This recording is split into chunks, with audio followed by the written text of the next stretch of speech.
All right. Right. Good morning. This is the continued special meeting of the Rosstown Council, Tuesday, February 15.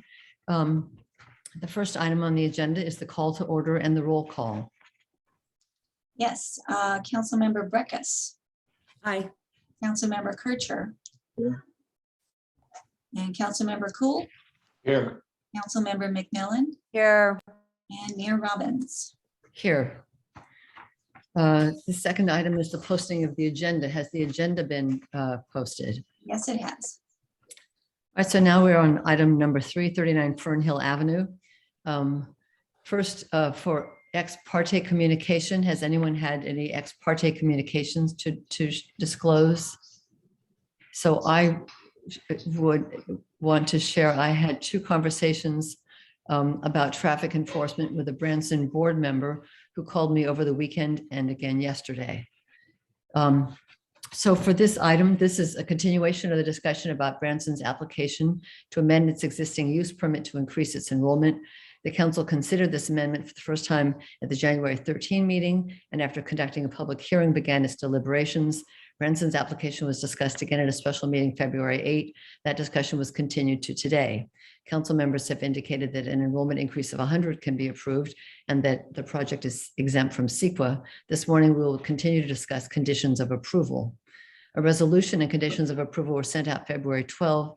Yesterday, Branson submitted a letter with alternate conditions of approval for traffic enforcement. So we will be hearing from staff about the blending of these conditions of approval. The format will be, the staff will give a presentation, then council members can ask questions of staff. Then there will be time for public comment. Then we likely will have a short recess, and then the council will begin its deliberations. Madam Mayor, I'm sorry, but you caught me halfway asleep when you moved on to this item. I did have a conversation yesterday Oh, with one person from, I think he's on Branson's board. okay. Okay, fine.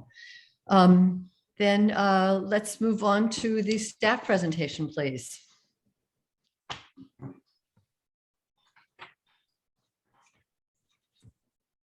Good morning, Madam Mayor. I will lead off with the staff presentation. As the council will recall that we met at a previous council meeting, which the dates I'm now blending in my own head. We got direction from the council on conditions of approval. Subsequent to drafting those conditions, staff and Mr. Biddle and myself met with Branson representatives and made some additional changes. And those changes were published on Saturday afternoon in the staff report. And we received a letter yesterday from Branson with some more proposed changes. And Mr. Biddle will walk you through the current conditions of approval and a set of conditions of approval should the council want to move forward with Branson's suggested amendments from yesterday. Okay. Good morning, Mayor, council members. As Ben alluded to at your last meeting of February 8th, you gave us direction. I'll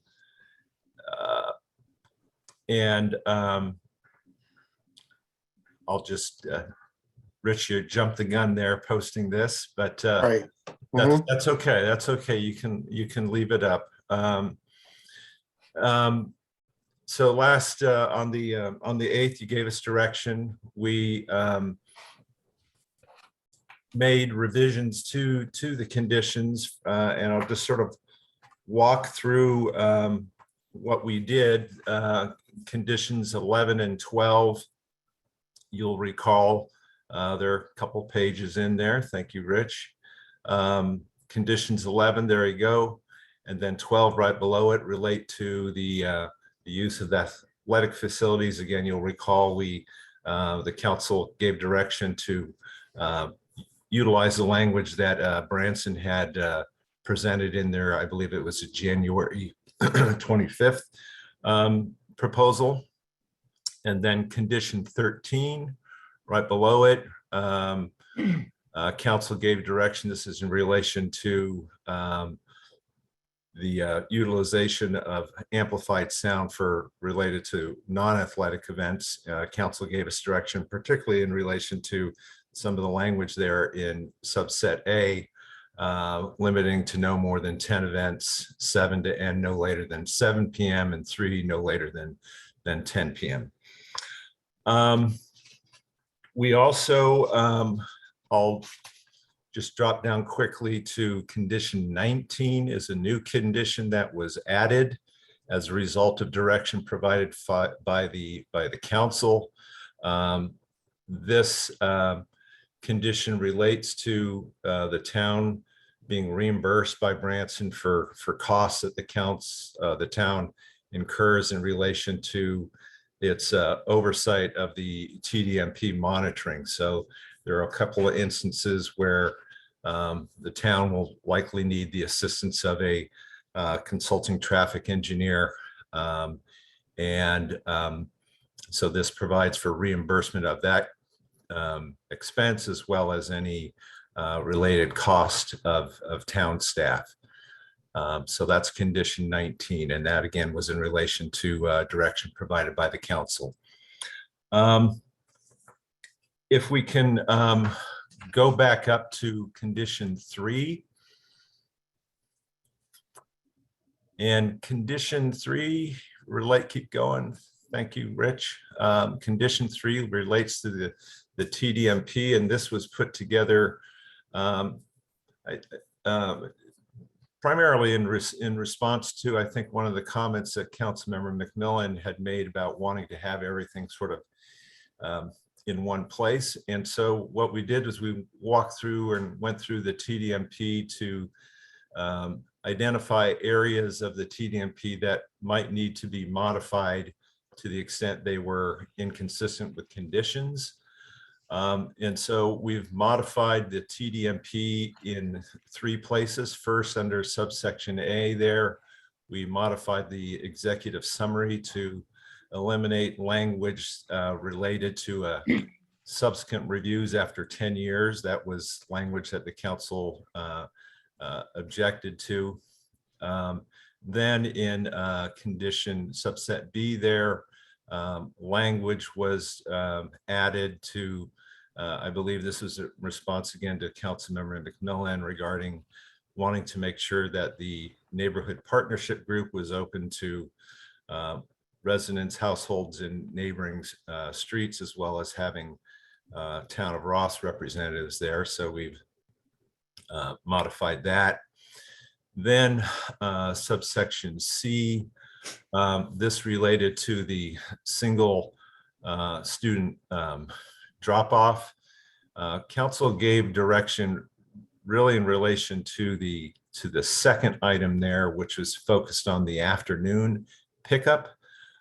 In our discussions with Branson that Ben had mentioned that Ben and I and the town manager had with Mr. Hurd and board member, and I'm apologizing, I'm forgetting her last name, but in any event, we got input that they would like to have sort of the similar type of language for the morning drop off so that it reads 1 half hour, excuse me, before and 1/2 hour after the beginning of the regular school day, that there wouldn't be any single parent or solo student drop-offs. Then the language for the afternoon, they had asked it to be 1/2 hour before and 1/2 hour after the end of the regular school day. We had indicated to them that council had indicated a desire that those single student pickups be also prohibited for not just a half hour after the end of the day, but to an hour. So there's, so that's what we retained. It says 1/2 hour before and 1 hour, excuse me, after the end of the regular school day. So that's that there.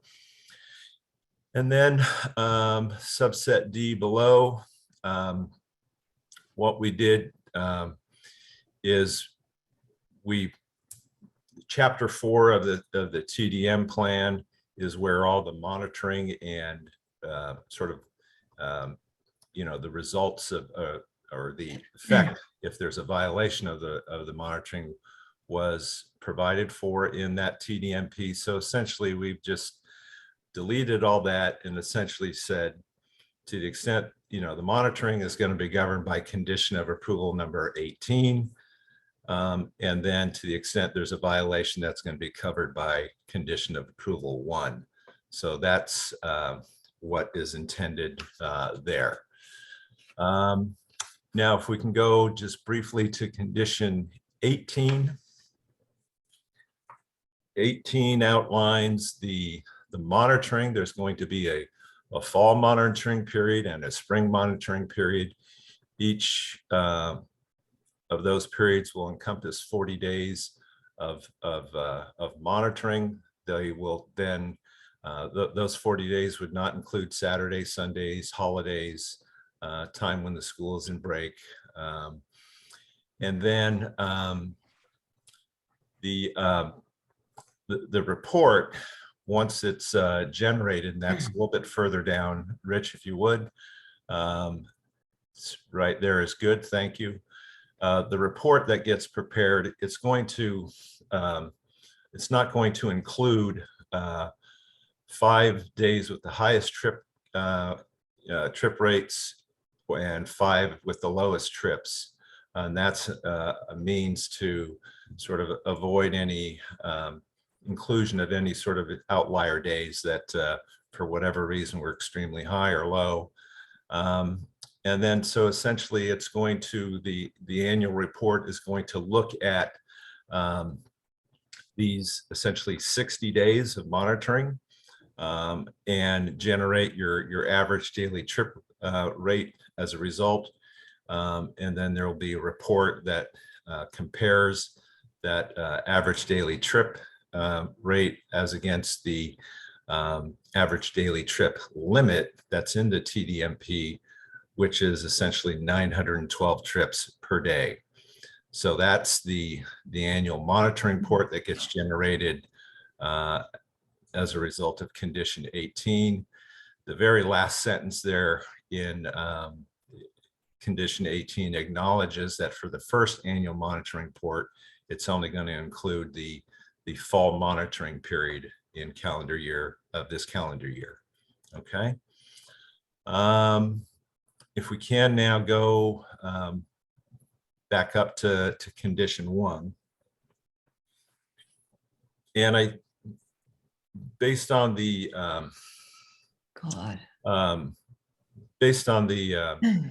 feedback from, at least the way I'm understanding the feedback from Branson, by virtue of their letter from yesterday and exchange early this morning with counsel for Branson as well. My understanding is that Branson's only issue with the conditions relate to condition 1. And early this, or yesterday, you'll recall that Branson submitted a letter dated the 14th, considering today's the 15th, so yesterday was the 14th.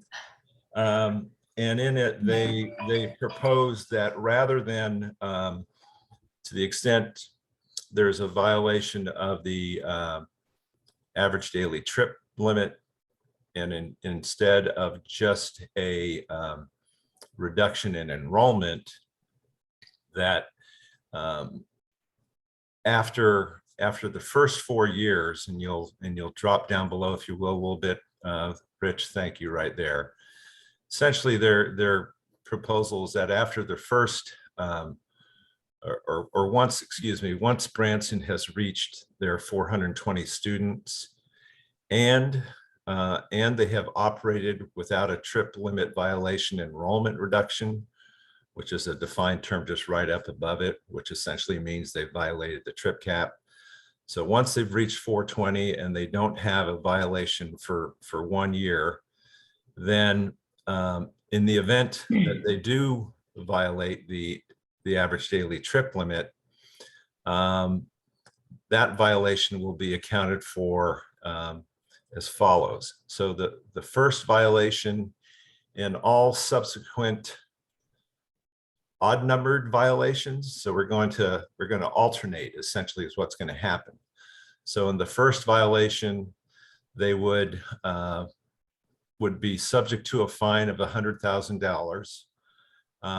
But that fine is only paid if then the subsequent annual report indicates that they're still in violation. So if there's a violation that's shown in one annual report, they're potentially subject to the penalty. And then if the following annual report shows that they're still in violation, so essentially they've been in violation for 2 years back to back, they would then be subject to that $100,000 penalty. They'd have to pay it. They wouldn't be just subject to it. They would then have to pay it at the end of that second monitoring period. And Wait, then, and so, Michael, so that means the spring monitoring period, is that right? no, annual. I don't think I understand. Well, we're doing annual monitoring. Right? And the monitoring is the spring plus fall in a single calendar year. Right. And so there's a fine that's assessed every other year if traffic's not net neutral, and that fine is canceled if just the spring period is. No. So the they're so next spring annual. plus fall. I see. So Yes. there are 2 periods So of correct of cure. It's just a regular annual monitoring, which is 2 Okay. monitoring periods. Okay, but then does it still go back to student enrollment reduction the next year? I mean, we're still alternating fine. Yeah, so Okay, if I okay. can finish, so the first violation, as I say, they would be subject to a penalty. And then if the next following annual monitoring shows that they are still in violation, then that penalty would be due, okay? Got it. Now understand that would then be the second annual monitoring period showing that they are in violation. So therefore, under item 2, so it says for the second violation, as indicated in an annual monitoring report, and all subsequent even numbered violation, we will impose the enrollment trip limit violation enrollment reduction. So going back to our discussion above for the penalty. So if there's a violation, first violation, right? Then they are subject to the penalty, and then the subsequent year they violate again, they have to pay the penalty. And because it's now a second violation, they're also still subject to the enrollment reduction, okay? Okay. Now, let's assume there's a violation, first violation, right? They're subject to a penalty. The next annual monitoring shows that they're back in compliance. Okay, well, they don't pay the penalty, okay? Then we keep, life goes on, and the next time there's an annual report that shows they have violated the trip cap, well, then that's now the second, and they would then be subject to the enrollment reduction there, okay? I'll also note in subsection 2 there that if there is a second violation and such that there's an enrollment reduction, that enrollment reduction will carry over to subsequent academic years, and any subsequent trip limit violation enrollment reduction that might apply. So essentially, if they keep violating, right, that enrollment reduction will stay in place, and any other subsequent reductions required in a quote even numbered violation year, those will be cumulative.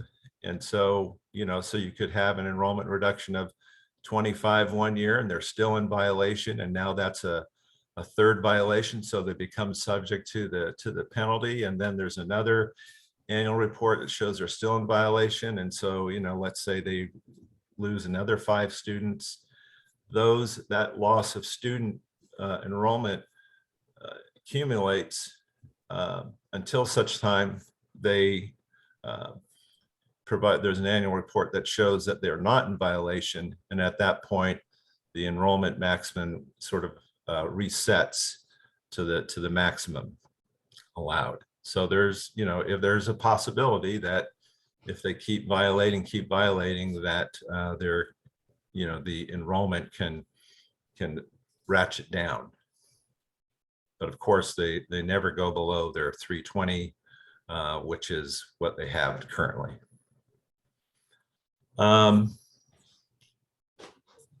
So that's, as I said, this language here is in response to Branson's letter from yesterday. I'll note that once I got that letter, that I started drafting language yesterday evening to try to respond to that in the event that the council would be interested in it. Early this morning, I received some draft language from Mr. Hurd on behalf of Branson. I took that language that he had developed as well as the language that I had developed and put them together. That's what you see here this morning. I shared that combined language with Mr. Hurd probably about 30 minutes before the start of this meeting. So he has just seen it. I'm assuming he shared it with his client. I did not sense any, because my language is not exactly in, does not exactly track with his. We provided a little bit more clarification. So I'm not going to speak for them, but I think it is pretty responsive to what they presented to me this morning. There you have it. Any questions? I have one question, Michael. So I just want to make sure I understand how this works. So once we get to 100 and there's a year of net neutral traffic, then the enforcement that Branson's proposing kicks in, where 1 year it's a fine, 1 year it's a student enrollment reduction. And if and the enrollment reductions are cumulative over time if there are continued if there's continued excess traffic, but anytime there is an annual monitoring report that shows that there's no excess traffic, then the student limit gets reset back to the maximum that it was. Is that correct? Correct. And then as far as the year of the fine, if there's a fine, but in the next calendar year, so that would be the spring and fall monitoring, if that shows no excess traffic, then that fine gets canceled. Correct. Okay, and then for the first, so that's how it works once they get to 100. For the first 4 years, or as long as it takes to get there, if they start with 25, if the traffic is excessive the first year, then it looks like there's a student reduction proportional to the traffic. There's 2.69 vehicle trips, and that starts 23-24. Is that right? Yes. So that's determined. So next year they'll start in the fall with 25 students, and we'll have the fall monitoring. And if that shows excess traffic, then they won't be able to put in the next 25 that year, and they may have to cut down a few students. Is that right? Correct. Okay. And then until their proposed monitoring kicks in with when you're at 100 students, that doesn't kick in until there's 100 students and 1 year of net neutral traffic.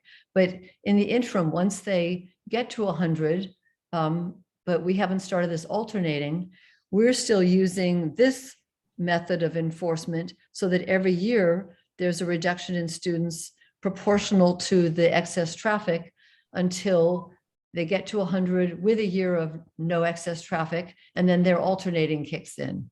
Is that That's- right? That's my understanding of it as well. Yes, ma'am. Okay, so there's not a situation where they get to 100, but they don't have, anyway, that's fine. Okay, Yeah, they have to hit 100 and they have to have a year without any violations before we go to the alternating, alternate, but yes.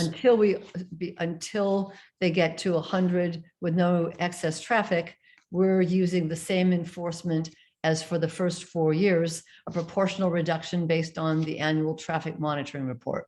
Correct. Okay, thank you. I appreciate you clarifying that.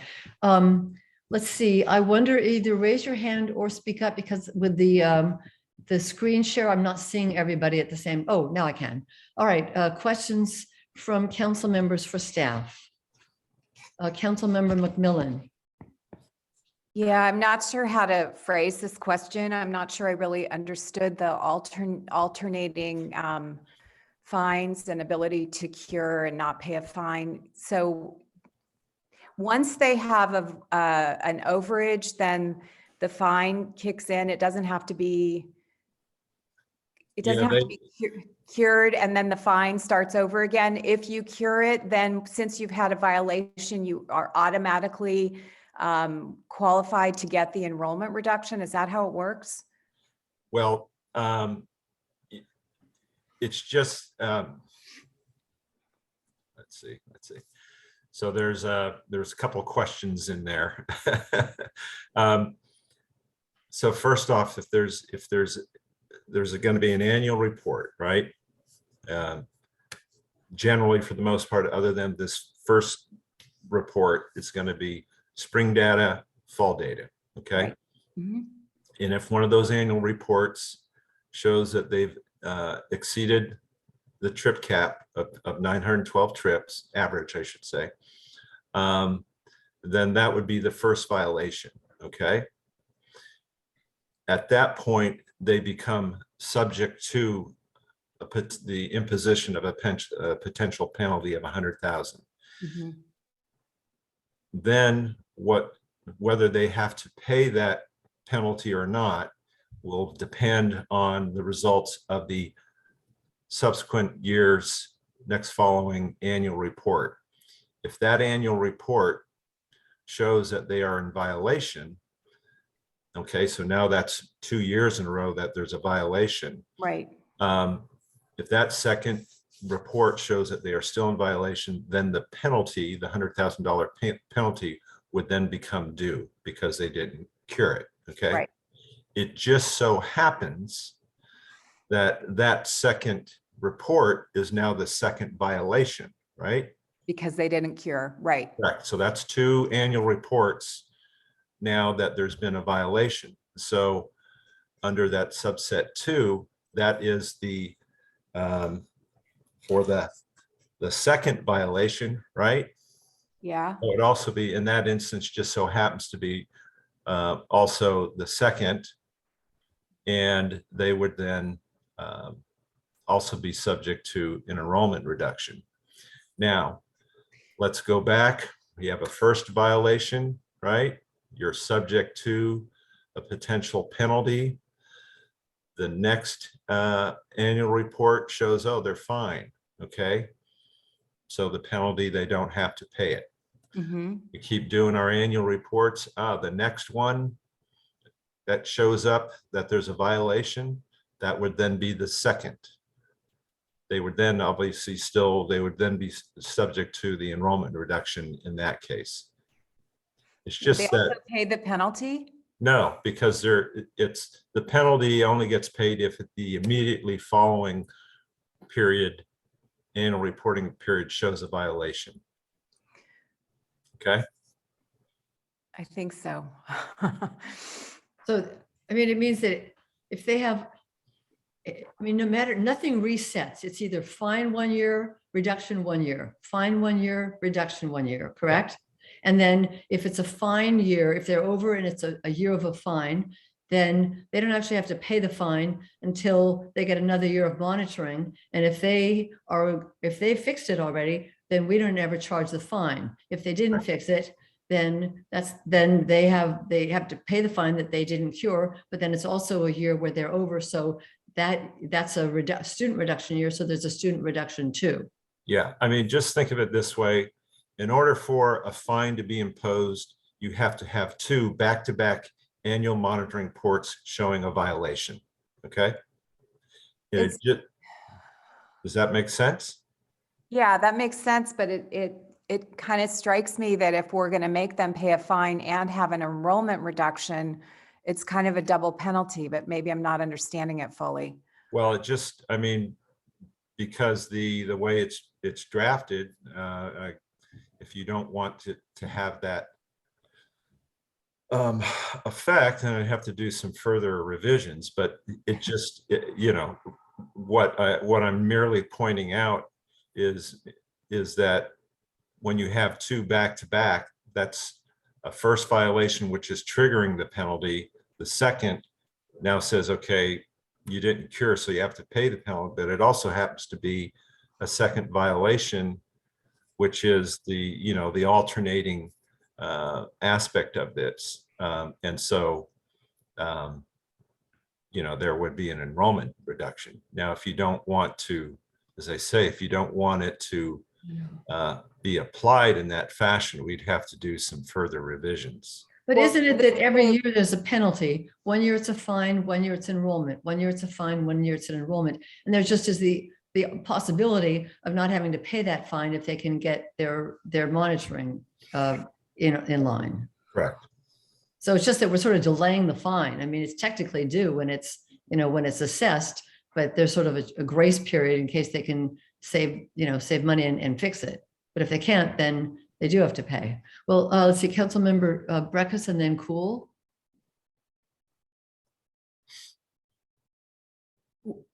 As I understand it, one way to read the proposal is that it allows them to be out of compliance with the traffic plan 50% of the time, as long as they cure.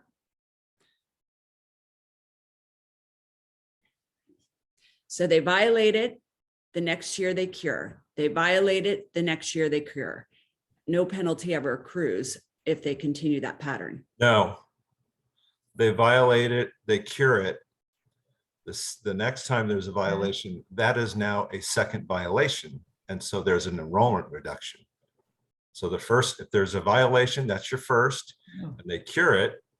Okay, they don't pay the penalty. But the next time there's a violation, that is your second violation. And that's where the Romanet 2 kicks in, and that is an enrollment reduction. And that's for 1 year, because the next year, No, if they, well, that enrollment reduction stays in place as long as they continue to violate. But if the next year they cure, then yeah, the enrollment goes back up to the cap. okay, and then let's assume they cure, the enrollment goes back up to the cap. What happens the next year? If they violation the next time, well, now they're subject to the penalty. So it's, first violation, you're subject to penalty. Second violation, you're subject to enrollment. Third, penalty. Fourth, enrollment.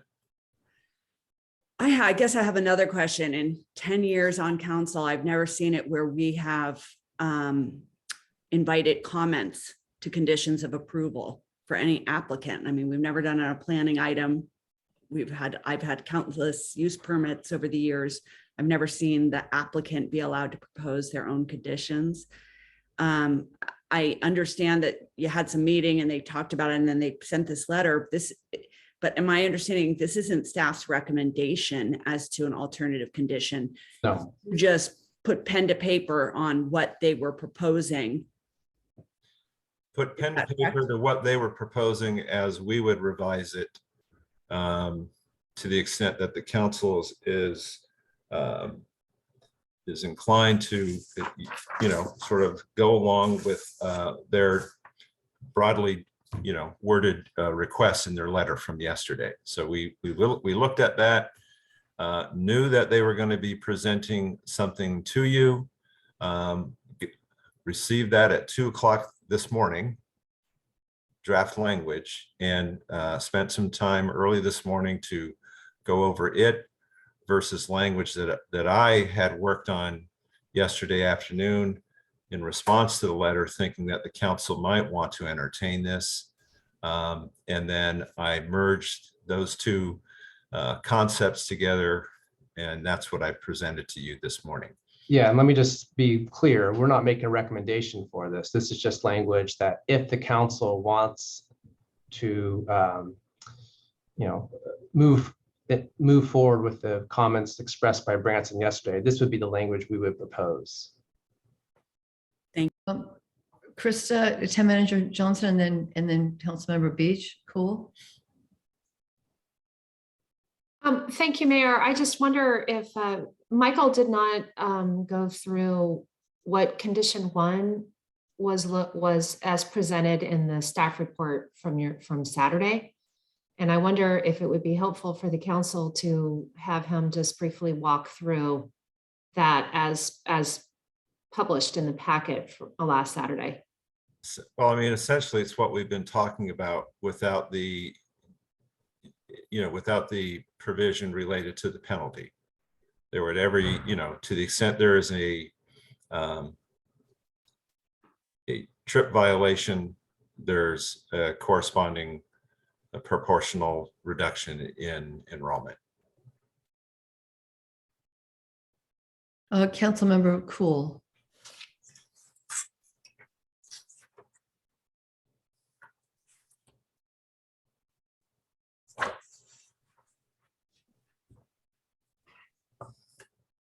As an old trial lawyer, I'm always impressed by lawyers who can draft things like this. And I think I understand the language that you have talked about, but I want to make sure I understand where we are. And I think I understand that too, but it's on the edge of getting kind of confusing. The language you've been talking about is not language that the staff recommends. Is that true? On the red line, Yes. I mean, if we would recommend what is in the red line, if the council was so inclined to entertain the proposal that Branson submitted in its letter yesterday. Again, their letter yesterday sort of had some very broad language about what it is they would like to see, this sort of alternating. And this is specific language that if the council wanted to entertain that, this is specific language that we would recommend. And as I said, it's based on language that Mr. Hurd presented to me this morning, and which I have since revised consistent with some ideas that I had developed yesterday. But if the council doesn't want to go along with the proposal that the alteration that Branson has proposed, then the language we are talking about is the language that we now have minus the redlining. Correct. Okay. Help me with one other thing. I'm not sure that I'm clear on how the school makes up its loss due to violations if it loses enrollment under the Branson plan. Right. I think in either, to the extent that they come, if they're suffering enrollment reductions, and then they have a subsequent year where they show that their annual report shows that they're no longer in violation, then their enrollment goes back up to their cap. Thank you. Councilmember McMillan. Thank you. Just wondering, Michael, if you can provide a little color. I know we got the letter yesterday from Branson, but why they are proposing the alternating penalty and then a potential enrollment reduction? I can't say that I know, other than I think it gives them an opportunity I mean, let's, it gives them opportunity to try to cure and get things back in order before they are potentially subject, to an enrollment reduction.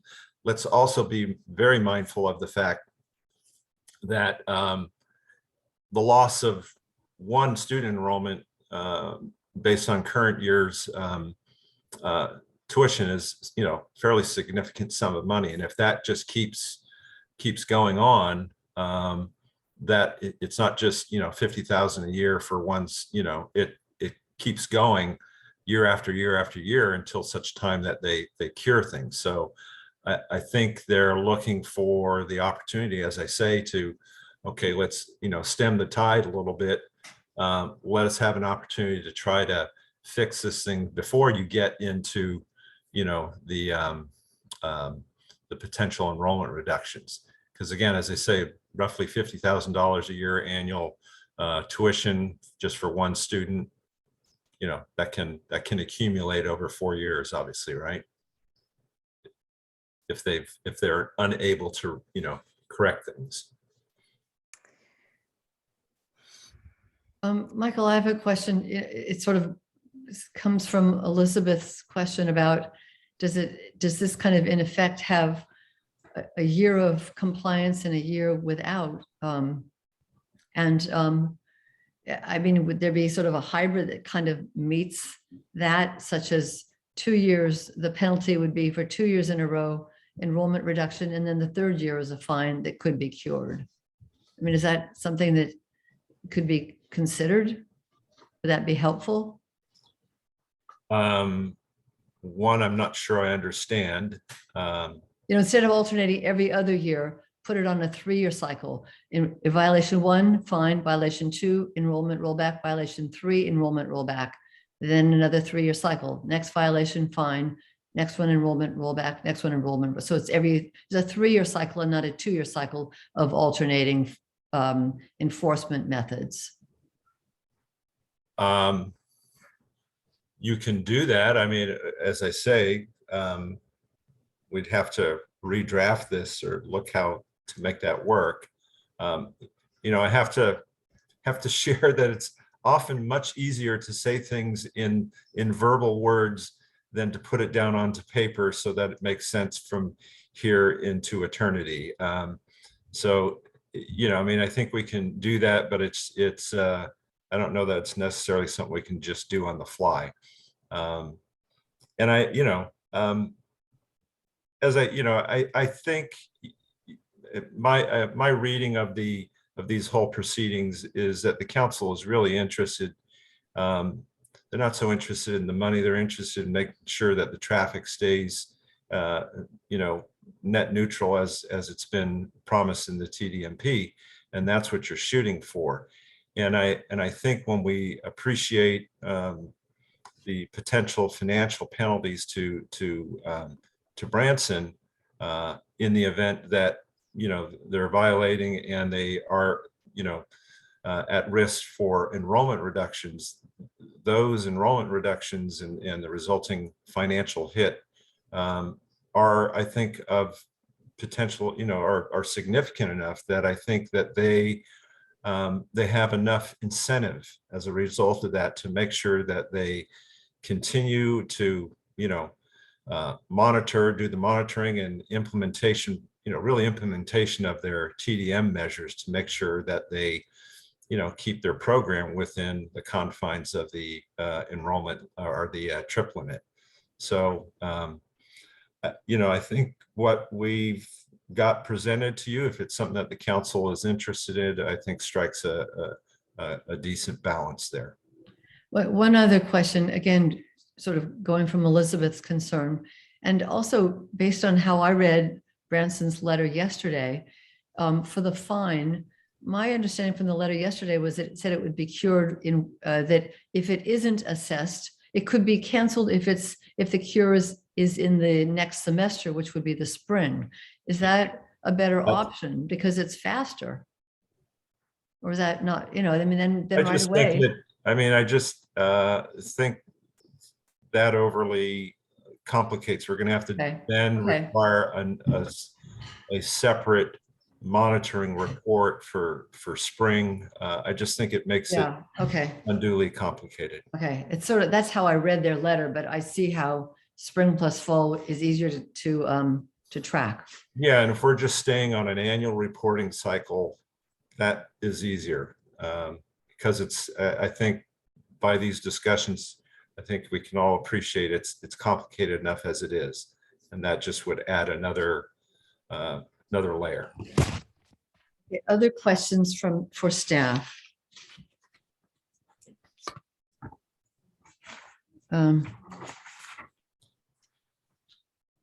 Okay, then let's open this up for public comment. You'll have 3 minutes for a comment. I've been told that the Branson Board Chair and the Branson's traffic consultant have been asked to speak first. So Linda, can you help with that? Yes, I'm bringing in the first person, Quoc Tran. Go ahead. Good morning, Mayor Robbins and council members. My name is Quoc Tran and I'm the board chair of the Branson School. My family has lived in Marin since 2005. Prior to joining the Branson board, I served on the board of the Kentfield School District for 5 years. I personally appreciate all the work that you guys do. We are grateful to be part of this special community and hope that with your help, more students will be able to benefit from a Branson education. On behalf of the entire school leadership, we want to thank you for your time and consideration. Yesterday, our board convened a special meeting to discuss the proposed conditions. Our board and our prior boards have been grappling with our inability to grow, to strengthen our school community and prepare our students to meet today's challenges. This has been a complicated process, and our goal is to find a workable solution both for the town of Ross and for Branson. As the school presented in our letter, we're just seeking one change of the proposed conditions of approval, and that's the enrollment rollback. What we're asking for is for you to consider the impact, the human toll impact, if we were to accidentally violate our enrollment, our traffic count. For instance, if Branson is over the limit by just 10 trips, that's 5 cars in and out of campus over the course of a day, Branson must reduce its enrollment in the next year by 4 students, which is the equivalent of over $200,000 in lost tuition revenue. This represents 2 senior level teacher salaries or 4 full financial aid scholarships, which could result in teacher layoffs and reduced financial aid. Our enrollment is fixed and we manage our resources as efficiently as possible with little, if any, budget surplus. Reducing enrollment from one year to the next would create a constant threat to our operations. We propose that after the school reaches 420 students and operates for 1 full year without a violation, that the council consider the following framework. A $100,000 penalty for the first violation of the average daily trip limit monitoring period that is not cured in the next semester's monitoring period.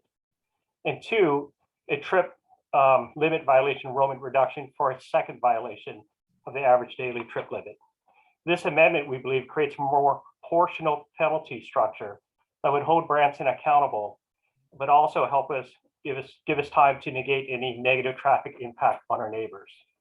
We ask that the council make this one amendment as we seek to achieve a compromise to this critical issue. And finally, what I'd like to say is, on behalf of the board, we take the execution of our plan at the highest level with the utmost seriousness. So thank you for your consideration. Thank you very much. Okay, next is David Parisi. Good morning, Mayor and Board. I'm just number one, I want to make sure you can hear me. A little louder, please. Okay, how about now? I'll just hold Great. this thing right to my mouth. All right, thank you. All right, again, good morning, Mayor and council members. I'm David Parisi, a traffic engineer and school travel specialist, and I prepared and reviewed dozens of school TDMPs. The school asked me to review the latest staff recommendations, including the recommended student enrollment rollback provisions. And to reiterate what I said last week, in my 25 years of experience working on school travel plans, I've never seen a TDMP with an immediate student rollback provision upon a school trip violation. In fact, I've only seen one TDMP over those 24 years with the rollback provision, and that was done after a cure and correct period and after implementation of 5 consecutive fines. So we are pleased to see this new proposed condition this morning that would first implement a cure period and then a fine if there's a violation. A student enrollment rollback would come after that, and then this would be continued in an alternating fashion over time. This new provision is closer to the universally accepted standard and is more acceptable to the school. It would allow the school to run its operations more predictably, which is paramount and incredibly important to Branson. I'd also like to offer that the school is willing to accept the proposed unprecedented level of traffic monitoring. As you know, my firm and W-Trans both concurred that 2 weeks of monitoring each fall and each spring would be more than adequate and would meet or exceed the industry standard. Nonetheless, Branson is willing to accept the 80-day monitoring, which is a total of 4 months, which, to be honest, would be very expensive for the school to install and maintain, and will be subject to counting non-Branson traffic trips. I'm happy to answer any questions you may have. Thank you very much. Thank you. Linda, are there other speakers, members of the public who would like to speak? Please raise your hand if you want to speak. Now is the time.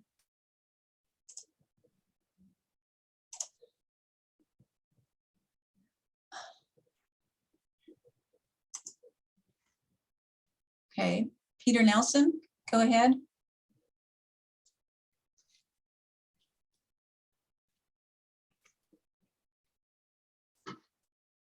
Go ahead, Peter.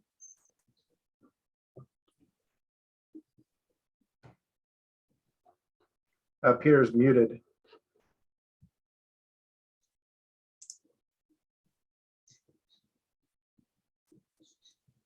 How's that? Gotcha. Yes. All right. 2 quick things. One is Circle Drive is, I don't believe, is listed as one of the streets in the neighborhood organization list. Oh. Most of, can you hear me? Yes. All right.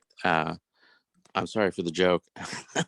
Anyway, my house and 3 others are also on Hilgert, but there's 3 houses on Circle that are not owned by Branson and are not listed on that. Don't know about those streets. The second item is one that's more general. David Parisi may be able to address this in more detail, but the record for all these public hearings that we've had shows a great deal of interest on traffic counts, and rightly so. But one of the thoughts that occurs to me as I'm reading this, and I didn't see wording that addressed this issue, but the question would be, if there's a dissatisfied student or former student or a neighbor of Branson who's dissatisfied, or persons who live on Norwood who are very want to upset the school of Branson and cause them grief, or neighbors in the area, there could be people who use cars to generate trips that are not really going anywhere. In other words, is there some test for these trips that they are truly bona fide? Or does someone, for example, use Amazon to deliver 20 packages a day, or just use their car to drive over the traffic counter locations so it artificially increases the counts?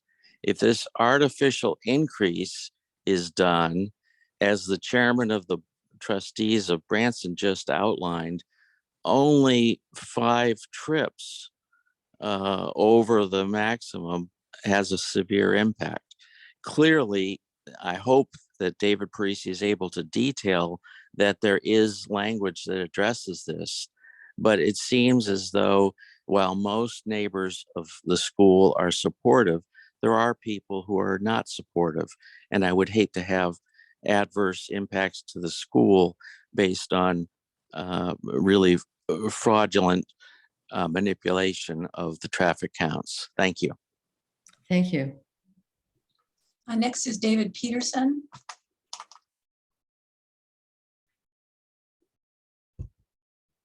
Okay, you hear me? Yes. First of all, I'd like to congratulate the staff and the council for coming up with a really good plan. I find it difficult to believe that Branson will be able to add 100 students and really keep traffic net neutral. And let's remind ourselves and remind yourselves that it's a violation. They've got a 6%, that's 51 trips extra that they can do. That's an increase in traffic before anything kicks in. And to drag this thing out over several years and a fine and then not a fine and stuff, it gets a little too complicated. The actual fact is a reduction in enrollment proportionate to the amount of overage traffic is totally appropriate to the violation. They have a fall period in which they'll get feedback, and my God, if they're over, they better get some drastic changes made by the spring so that they can average out. And I think it's a good plan. As someone said, things done on the fly are not done well. If in fact you want to make some changes, this ought to be continued and get another staff report where the council really understands what's going on. And as councilperson Elizabeth Brecka said, you don't normally get to negotiate what the conditions are. As I said in my email, I have a commercial building where my tenants are subject to conditions for their use permit, and they're told by the town, here's what your conditions are. They don't come back and say, but is that okay with you? And again, remember, the reduction is proportionate to the overage and the traffic, and it's totally appropriate that those two should remain the same. You have a good proposal before you. You should pass it. Branson should declare victory and be very happy with what you've come up with. Thank you. Thank you. Next is Chris Mazzola. Good morning, council members and staff. First, we would like to thank the staff for working with us these last weeks on trying to come up with a proposal that we feel will work for Branson and for the town. We urge you to accept the conditions that Mr. Biddle proposed this morning, because it will allow us to continue to operate our school, remain excellent, continue to do great programming, serve local students, and just operate our school in a way that works. But again, we want to thank you for all the time you've put into this. Thank you. Next is Tom Burns.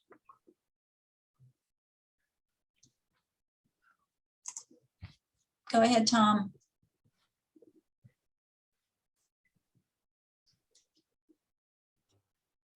Tom, you're muted.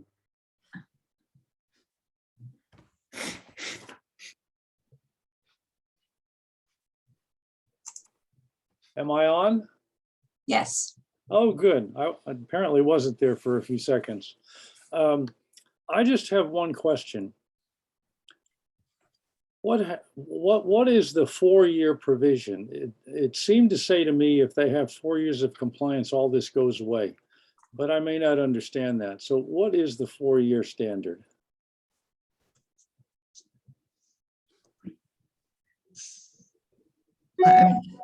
Tom, it's public comment, so we can't have a discussion, but we perhaps we can, when we go back to the council deliberations, we can address that.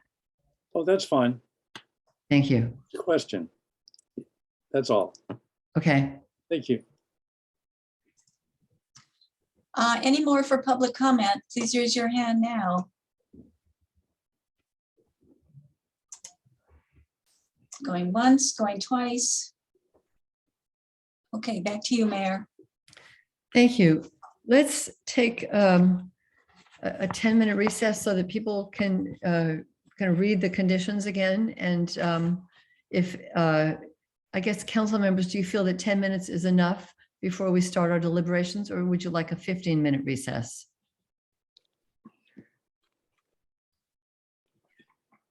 So let's say 10, since I'm not hearing 15 from anyone. So we will take a 10-minute recess to just have a chance to look over the new documents. It's 9:30. We'll resume this meeting at 9:40.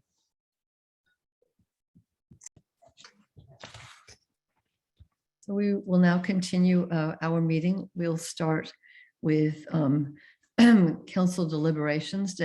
Maybe does anyone have any sort of general comments about the proposals? And then we can try to go into the nitty gritty of the two different ones. Councilmember McMillan. Thank you. So my view is I am sincerely hoping that we can reach a decision this morning that signals that the town and Branson will work together cooperatively in the future. Yes, this has been unprecedented. It's unprecedented to negotiate with an applicant, but this whole process has been unprecedented. And I feel like we need to compromise on one final point to help Branson succeed while we're still ensuring net neutral traffic. Really, the Branson proposal, the latest one, is basically moot because we have been assured that their TDMP will be met. So hopefully we'll never get into any of these weeds. I think we need to make things work for Branson, the town, and the neighborhood.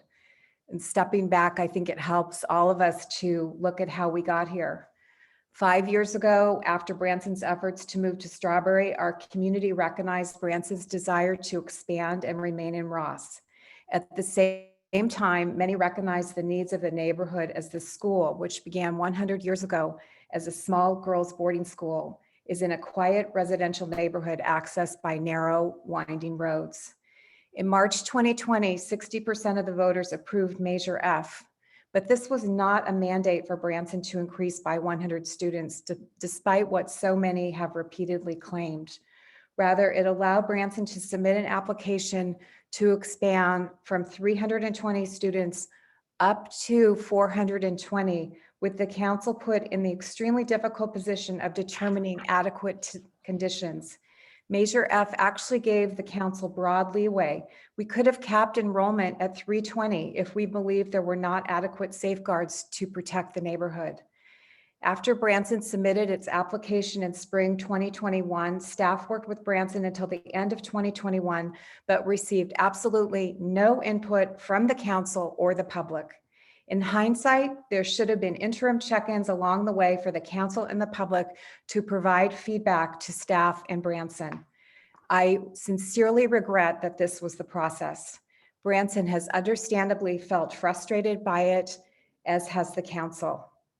A little over a month ago, council had its first opportunity to consider the application and the conditions. At the January 13 meeting, the council decided that the project was exempt from CEQA and did not fall into a CEQA exception based on no net increase in traffic, and agreed that Branson would be able to increase its enrollment from 320 to 420. We then began to consider various conditions to ensure that there was no net increase in traffic or other adverse effects from a 100 student increase. The process over the last month has been extremely difficult.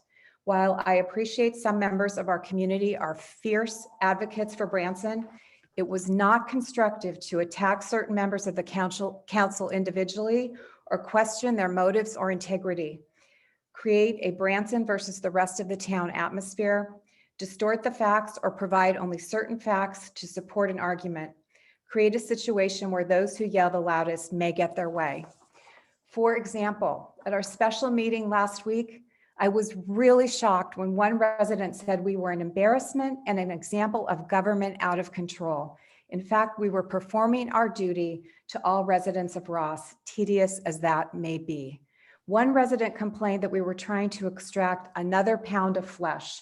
No, we were trying to ensure that the situation would work for the short term and the long term. So many other things have been said about our council, including that we are not prepared, we are biased, we are cruel, we are not inclusive, we are acting in bad faith. Our town is better than that. We know that not every resident is in favor of this expansion. We received many letters expressing grave concerns. We received many phone calls from residents unwilling to make formal comments, feeling grief from Branson and their neighbors. We are volunteers and we take these and all town matters very seriously. Many of us have spent countless hours trying to make this workable and fair to Branson, the neighborhood, and the town. Last Tuesday at our special meeting, one resident wisely observed that our work with Branson should be a partnership, not a transaction. I agree. In addition, council members need to work together with respect and not undermine each other's views or staff's work. Until January, I had never seen this happen on our council, and it is extremely disappointing to me. Council needs to reestablish a respectful partnership with Branson. Branson needs to establish a respectful partnership with its neighbors and the town. The remarks today from Branson's board chair demonstrate its willingness to reestablish a partnership, and for this, I am heartened. Today, while we are all exhausted by the process, we need to step back and recognize how fortunate we are. Yes, these issues have been challenging, and COVID has probably served to exacerbate them, but they are not nearly as difficult as what so many other cities and towns in Marin are facing. And we, our town, including Branson, will face more and even bigger challenges ahead. It's crucial to reestablish our sense of community and rebuild partnerships at all levels, and I hope we can do so and move on from here by accepting Branson's revised condition based on our attorney's drafting of their language. Thank you.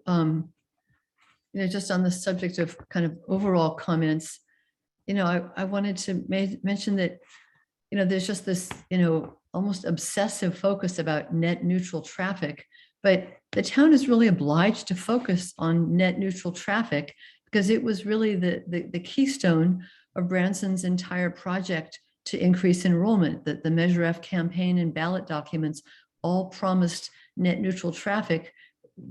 It's our obligation to make sure that voters, get what they were promised.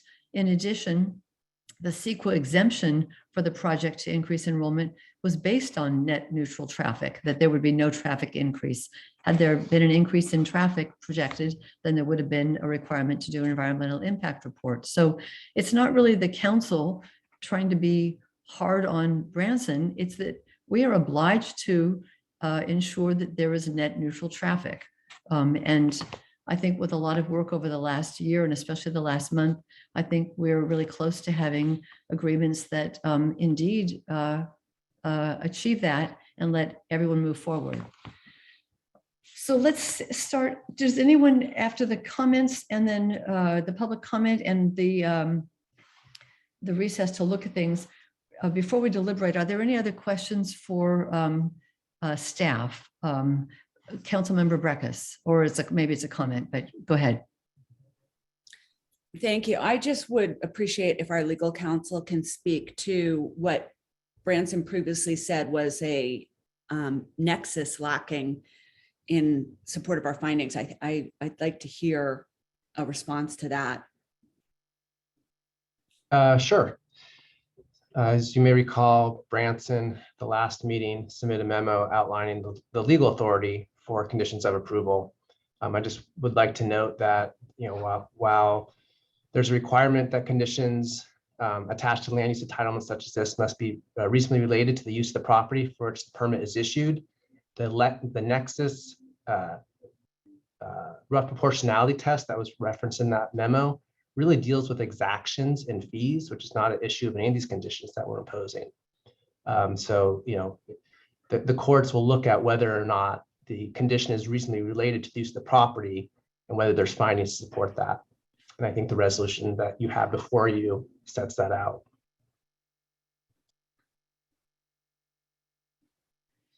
I have Councilmember Kircher.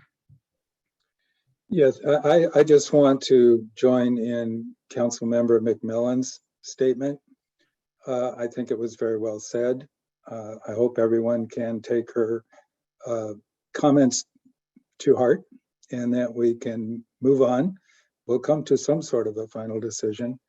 But I hope it's one that everyone will be able to carry forward in the spirit of preserving our community and the best outcome for everyone. And also, I would like to add that although I agree with Councilmember McMillan that in retrospect, perhaps a different process would have worked better. I do think our staff has worked very hard on this, and I do want to compliment our staff for all the work that has gone into this. And particularly in recent days, I was so impressed with Michael Biddle's turnaround. And I say that as an attorney and also someone whose job for the first 4 years of my career was drafting legislation. And that was pretty amazing. Thank you. Thank you. Councilmember Breckus. Thank you. I really also appreciated Councilmember McMillan's statements, and I don't think people intended it in this way, but I do know that we did hear from a number of residents that were very concerned about, speaking out about this issue because they felt like so many in the community were so stringently expressing their support that it left no room to voice concerns. And, I think Branson, we just have to recognize that. And so we're trying to do the job for everyone. And, if somebody comes on this council and thinks that they are going to have the ear of one group and totally ignore the others, that's not the right job. That's not what you're supposed to do on this. So the easiest thing for us would be to do what the vocal proponents want. The harder thing, and the thing that I think we're trying to achieve, is the balance that we believe is necessary to make everybody walk away from this and feel like there was a balance and things were addressed that needed to be addressed. So that's what I think we're trying to do. If it's appropriate, I do have some questions about this various language that was in the new version that we were just reading over the break. But if there's people that want to comment before that, I can do so.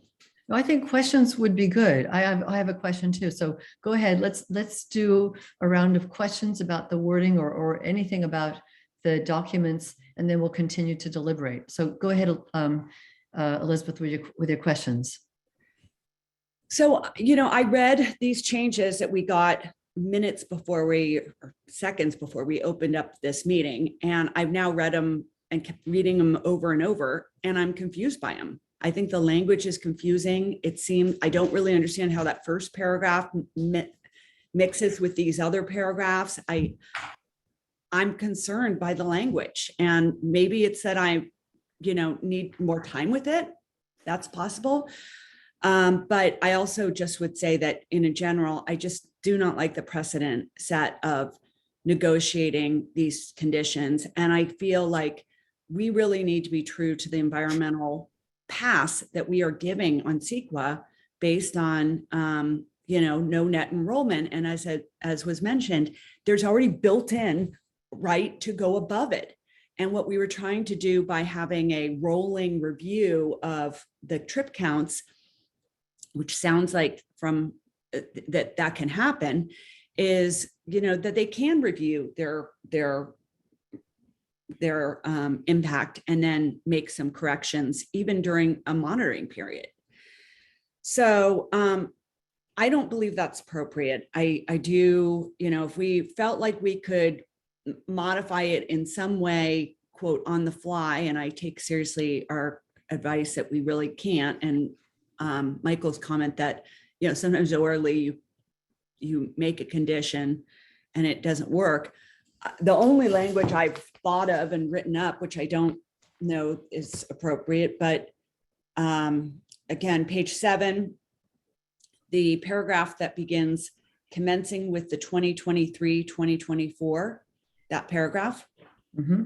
If we wanted to in any way merge something, I thought that at the end of that, we could give them an option to pay first a $100,000 violation and thereafter,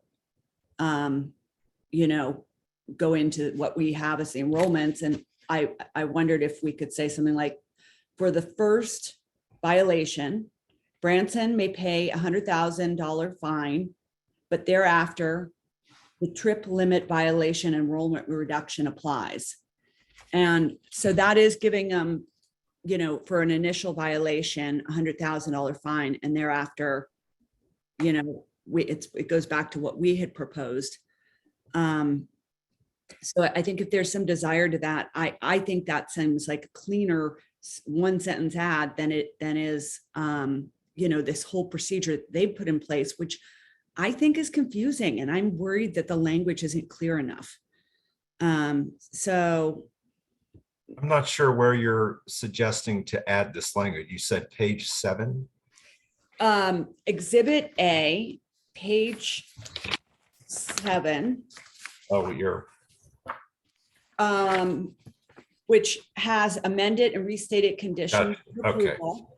And right after the bolded word in parentheses, trip limit violation, enrollment reduction, mhm. we could add for the first violation, Branson may pay $100,000 fine, but thereafter, the trip limit violation enrollment reduction applies. And I just thought, you could be right, Michael, maybe I'm saying it and then you look later on and it's not clear enough, but I just wondered if we're going to merge anything that gives them a pass, at least initially on that, maybe something that simple or short would be better, because I don't like the other plan. I don't think it's appropriate, and I didn't understand it, and I wasn't sure. I thought there was vagueness within it because. Well, I think what you're asking for is essentially, for the most part, what we have here. And let me be clear about what transpired in the last 24 hours or less. We got the letter, and then anticipating that that Branson might, or excuse me, the council might be interested in this. I spent several hours last night drafting language, exchanging with Mr. Stock, and coming to, some language that I thought could be responsive to their request. The language that I had initially developed was much more extensive than what you have here. And then we got language from, in part because I would have to say I was trying to understand what it is they were asking for. And I was making assumptions about that. Then I got at 2 a.m. this morning, language from Mr. Hurd that sort of, in much more concise language, put forth their proposal, which is fairly, was fairly simple. First violation, we get a fine. Second, it's an enrollment, but it didn't get into, well, is that just it? Is it just the first and the second and nothing else? And so I took language that I had already developed last night and melded it together, and put forth what you have here so that it's clear that it's not just the first violation, it's a sort of a, alternating provision, violation, enrollment reduction. So, and and also say, I don't want to make it sound as if we were negotiating with Mr. Hurd or with Branson. I took language that they had presented, and this is, I would agree with you, Councilmember Breckus, that in the context of my practice that I've done over many years is, there's interaction with applicants on conditions. You can certainly consider and take in their comments. Oftentimes they are quite constructive because they have a sense about their operations, but it is ultimately the decision of the city as to what the language and conditional language is imposed. So I don't want to give the impression as if we are negotiating with them. And I feel pretty confident and comfortable with the language that we've presented to you here, that it does in fact provide for this alternating set of results in the event that there is a violation. First it is a fine, and thereafter it's it's an enrollment reduction, and they cycle through. Michael, I'd be happy to go into where in the language of that proposal I find there to be ambiguity, and there's definitely some Hang on, spot. can we pull it up But- on the screen share? Yes, but can I first clarify what I was saying with that one sentence? That was a totally different proposal. My proposal with that one sentence add-on, that was doing something different. It said for the first violation, 100,000, that Branson can elect to pay $100,000 fine instead of reduce enrollment. Thereafter, year 2, 3, 4, 5, 6, 7 to eternity, their reduction, the reduction applies. I'm sorry, I didn't understand. I thought you were, so you have a completely different proposal. I do, Well, Michael, sorry about that. Okay, But I if we're- apologize. I think if you know, other council members want to discuss the language that we just saw minutes before the council meeting, then I would like to explain then where I see it as being ambiguous and conflicting. But I don't need to do that. Maybe we should go around and figure out where people are at. Yeah, so you're proposing the notion that the first, once we start the monitoring accession, the first violation would be a penalty. And thereafter, it's just enrollment reductions and there's no penalties. Correct. Okay, so it's first time and, you know, first time penalty, and then thereafter, any other violations would be an enrollment reduction. That's right. Okay, all right. And just so it's clear, yeah, this begins in 2023 and 2024, which is what it says at the beginning. So it starts right off the bat. Wait, so it would begin even as they're ramping up to get to 100 students? Correct. And so you'd have So then in year one, if they have 25 students and the traffic is over, you would have a penalty and they go up to 50? Yeah, they would pay $100,000. They would be able to go up to 50. Right Year now, two- it's set that every year they need net neutral traffic in order to go up. And that's actually was in Branson's initial plan, that they don't get the next 25 unless they show net neutral traffic. And the current, what's on the table is that's a requirement. And in fact, if the traffic isn't net neutral, then they don't keep the 25 for the second year, they go down proportionally. To me, that seems like a more reasonable way of addressing the requirement to have net neutral traffic, even in the ramp up, because if there's not net neutral traffic in the ramp up, why would we keep ramping up? Mhm. And that was, and again, that was Branson's initial proposal. They said, you know, you don't get the next 25 unless you have net neutral traffic. So I think we should stick with that, but then, and also with that as we're ramping up, that if it's not net neutral at 25 or at 50, the year of 50, then you don't get, then you actually have to go back down because you've got more students, then traffic can be, you know, then you've got more students, and then you can handle for net neutral traffic. One question I had, Michael, is in section, this is Branson's wording, Roman numeral 2, where the second violation is indicated in annual monitoring report. You know, it says that so these are the enrollment reductions for the 4th, 6th, 8th, et cetera, violations. It says it's imposed against the maximum enrollment cap. Now, I think, to me, it seems like the maximum enrollment cap is being used to mean two things. In the very beginning of this document, it means the maximum allowed, so 25, 50, 75, 100, and 100 thereafter. But then once there are enrollment deductions, the maximum enrollment cap seems to be referring to the current enrollment. And I wonder if we should get rid of maximum enrollment cap, most of these places, and say current enrollment, you know, within the cap or something, because, you know, we're applying these reductions to the current enrollment, not to the cap. So that to me is confusing.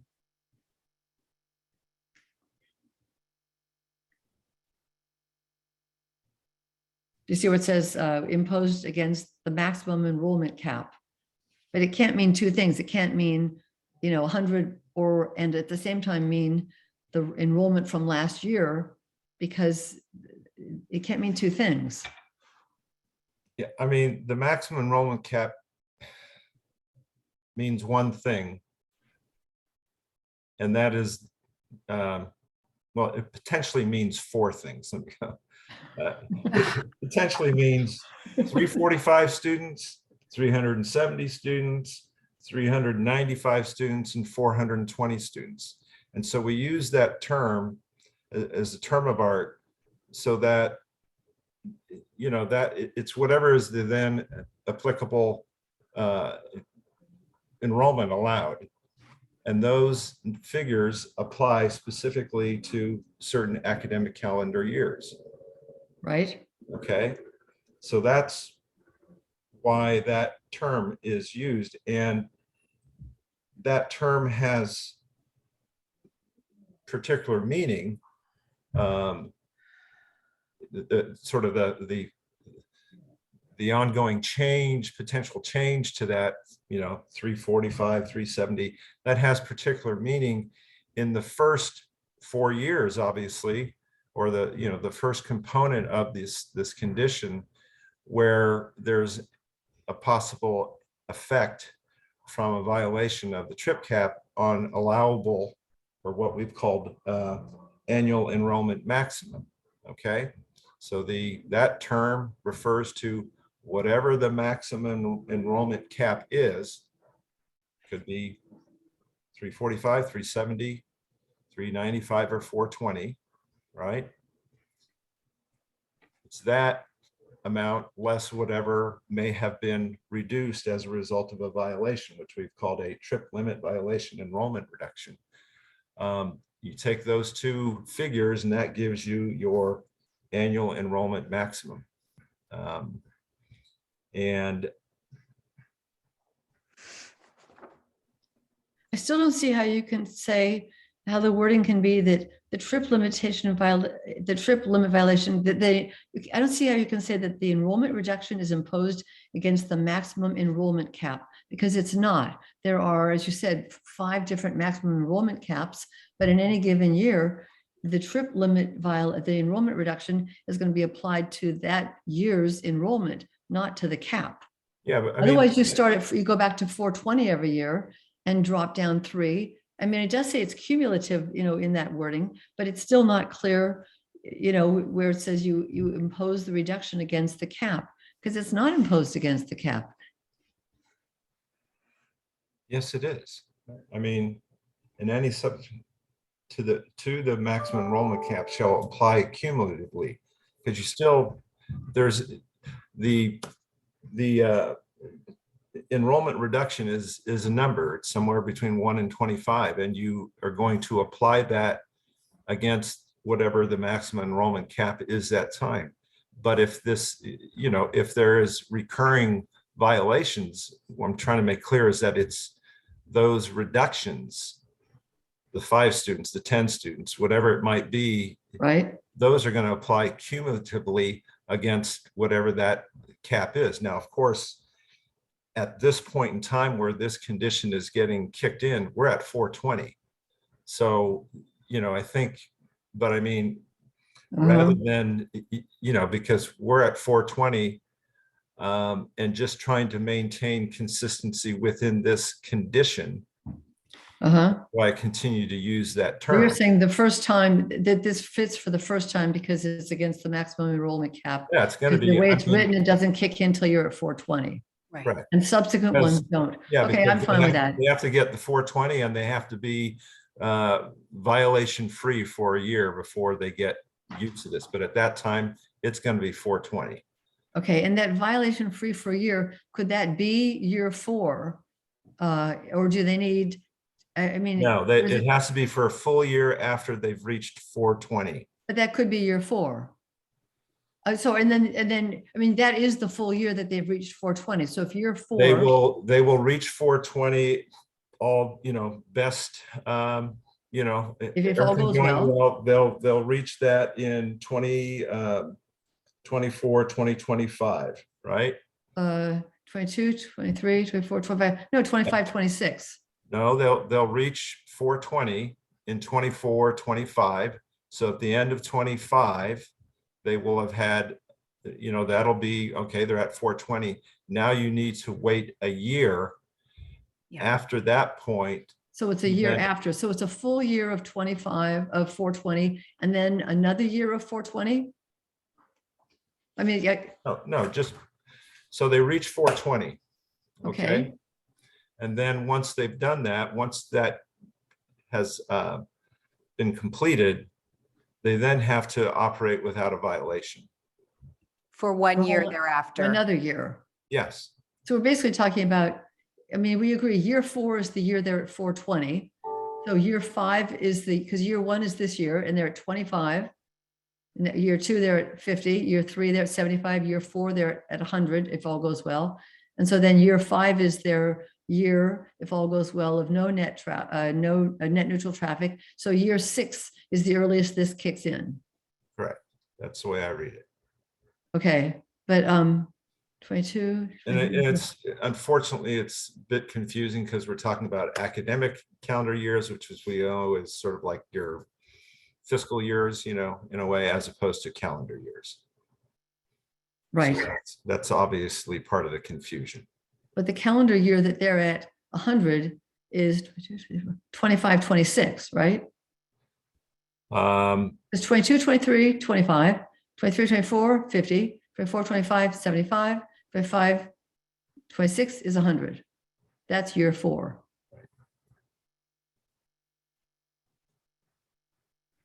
Doesn't really matter. I mean, we understand now year 6 is when this kicks in, if all goes well. And they have basically 2 years of 420 before this kicks in, is the thinking, correct? Correct. Okay. Councilmember McMillan. Well, I was just going to say that I think Elizabeth Breckis's proposal would fit better after the paragraph, once the Branson School has reached an enrollment of 420. And I think what she's proposing is they get a one-time penalty of 100,000. And if they can't cure thereafter, any penalty after the payment of the 100,000 would be an enrollment reduction in subsequent class. Right. She's eliminating, if I understand it, she's eliminating sort of the alternating penalty or component. Yeah, that's my understanding too. I think in the spirit of getting this done and in the spirit of compromise, I would be happy to accept what has been drafted by you, Michael, and move on. Councilmember Breckus and then Councilmember Kircher. Well, I think I don't want to go into the nitty gritty of all the provisions that I'm confused by, because I feel like that's a very laborious conversation. But if there are 3 people that are prepared to go along with that proposal, then I would like to talk about those changes or concerns.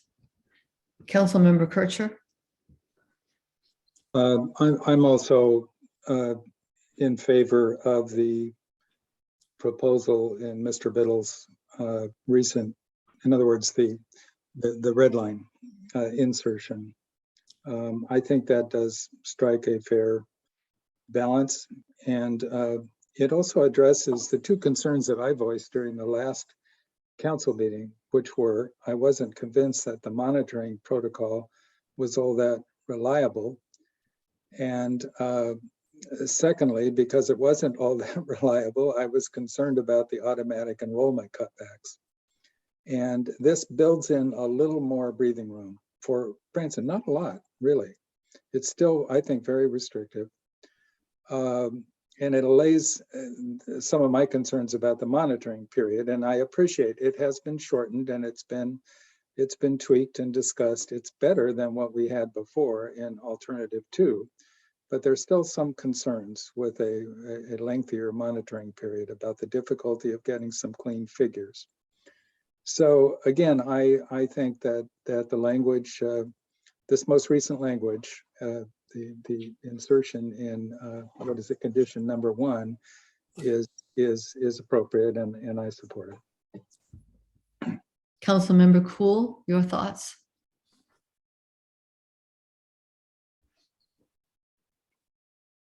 Well, I'm still very much against what we're doing because I think we're undertaking micromanagement that we're going to regret as we try to make this thing work. And it's not our job to run a school or to even to run a school's traffic program. However, seeing that some form of what's now being talked about is going to pass because it's obvious there's enough votes there. I support what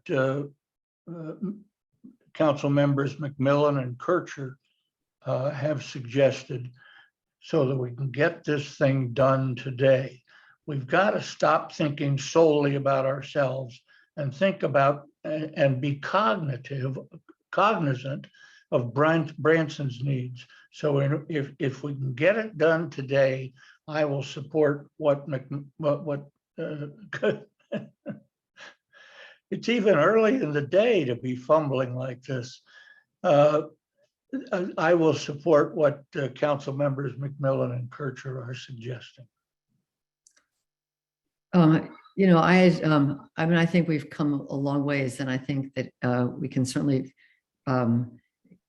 pass something today so that we can all move forward. But you know, in response to Councilmember Breckus's concerns, I mean, I'd wondered if it's like on a 3-year cycle, but that didn't seem to fit well. So if that's not, you know, that is a fine 1-year rollbacks 2 years in a row. I don't know that it's all that substantive, that it's qualitatively different. It's, you know, I think if the school can succeed with their traffic plan, I don't really see them abandoning it, you know, just because there's a, you know, paying to abandon it 1 year and then coming back the next year with it. That really, you know, kind of implies bad faith on their part. And I don't see that happening. I mean, I think if they can make this work, and the traffic consultants have said that with, you know, implementing these steps, they can have net neutral traffic, then I think they would, you know, as just part of their follow through for their promises during Measure F, that they would continue it. So I think that it's probably okay. My first choice would have been, as Elizabeth, the first staff recommendation, that there's a rollback every year on the assumption that with the school being able to get monitoring data in real time, there would never be a rollback. But I mean, that's really the whole point of, you know, these long periods of monitoring, is to give the school plenty of time to see how are they doing and to fix it. It's not to penalize anybody. It's not to charge fines. It's just to get the traffic in line. And they will still have the opportunity to get that information, Mayor. No, I know. I'm just saying that Yeah. the Branson's plan, as Councilmember Breckus points out, sort of lets them, you know, buy no compliance 1 year and then fix it the next year. And you know, I think that that's probably not going to happen. But I did think it was adequate what we had proposed. But I do think we really want to move things forward. I think that what we have, as far as what we have right now on the table as a way of trying to keep traffic net neutral, is pretty effective. Councilmember McMillan and then Councilmember Breckus. Well, in light of Councilmember Kuhl and Kircher, and I think you're there, Elizabeth, also, and I think we should hear Councilmember Breckus's concerns about the language, because we want the language to be as tight and clear as possible. So maybe that's where we should go now. And Elizabeth, if that takes a long time because it's detailed, I mean, that's fine, because it's really risky kind of approving something and reading something at the last minute and being sure that it says what we mean it to say. I mean, I almost wish we could have like an approval and then a chance to like edit tomorrow, the way if you sign a contract, you get, you know, a day to say, wait, I meant this, but you know, that's not the way this works. But it's a little risky, and we want to be sure we don't feel rushed this morning, and that we take whatever time we need and whatever recesses we need so that we get this right. So Elizabeth, go ahead. Tell us the parts that worry you, that you're concerned about. You're muted. It seems like what I understand in the paragraph that is not bolded, i.e. the prior language, is that they have to comply as they go forth in the first 4 years, right? And so Mhm. that's the requirement. And then once they have reached an enrollment of 420 without a violation for 1 year, so that takes account of them possibly violating it during the 4 years of add-on. I don't like the language pursuant to an annual monitoring report prepared for the calendar year preceding the calendar year in which the academic calendar year at issue commences. I think that is an ambiguity. And I just worry that that could be, that's confusing. And I'm not sure if other people agree, but to me, I read that and I don't think that language is clear. I mean, I agree. I That's mean, my first why doesn't one. it just say, you know, the spring, the following spring and fall monitoring? I mean, that's what we mean. It is in the same calendar year, but it's kind of confusing. I mean, we mean the spring and fall monitoring that gets a result by December, and then a decision is made for the next school year. I mean, can that be, so So that's your first point. I agree with you, Elizabeth. Michael and Ben, can that be cleaned up a little bit? can I, please? So if we took, let's just off the top of our head, say we're looking at 25, 26 academic year. Okay, that's year 4.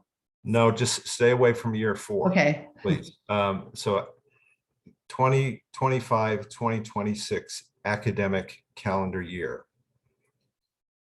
The that academic calendar year starts in calendar year 2025, correct? Right.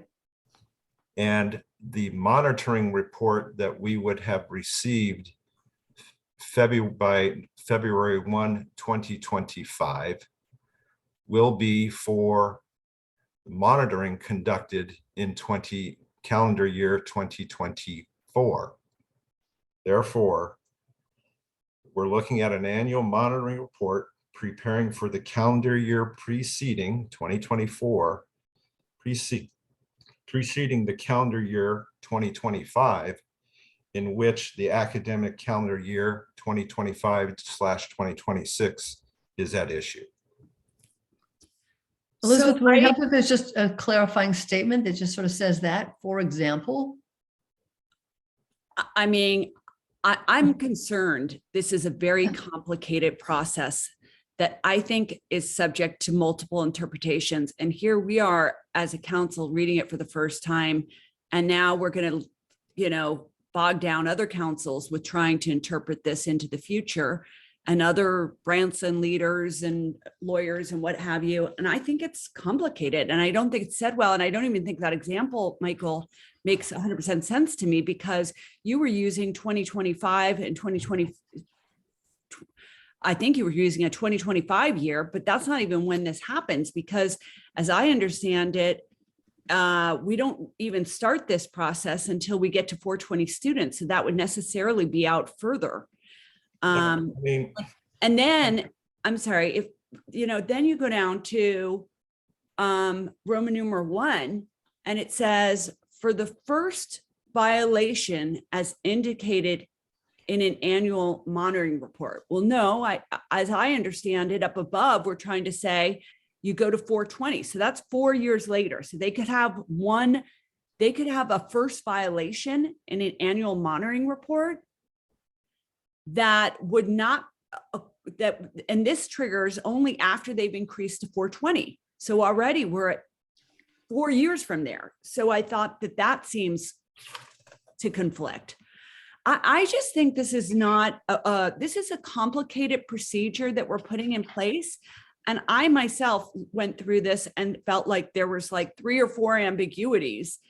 And I'm just, you know, I mean, at a minimum, I think we should consider coming back on the consent agenda with this after we've all been able to carefully review. I mean, there's 4 of us who are lawyers on this council, and Elizabeth, your analysis, I'm not discounting at all. But I'm just saying, do we do this for our clients? No, we don't get something and that's very complicated and give it a once over for 10 minutes and then say it's good. And I don't like this. I personally don't like the procedure, but if the council wants to go ahead with it, then we should at least do a more thorough job of reading it and thinking about the different ways people could interpret it.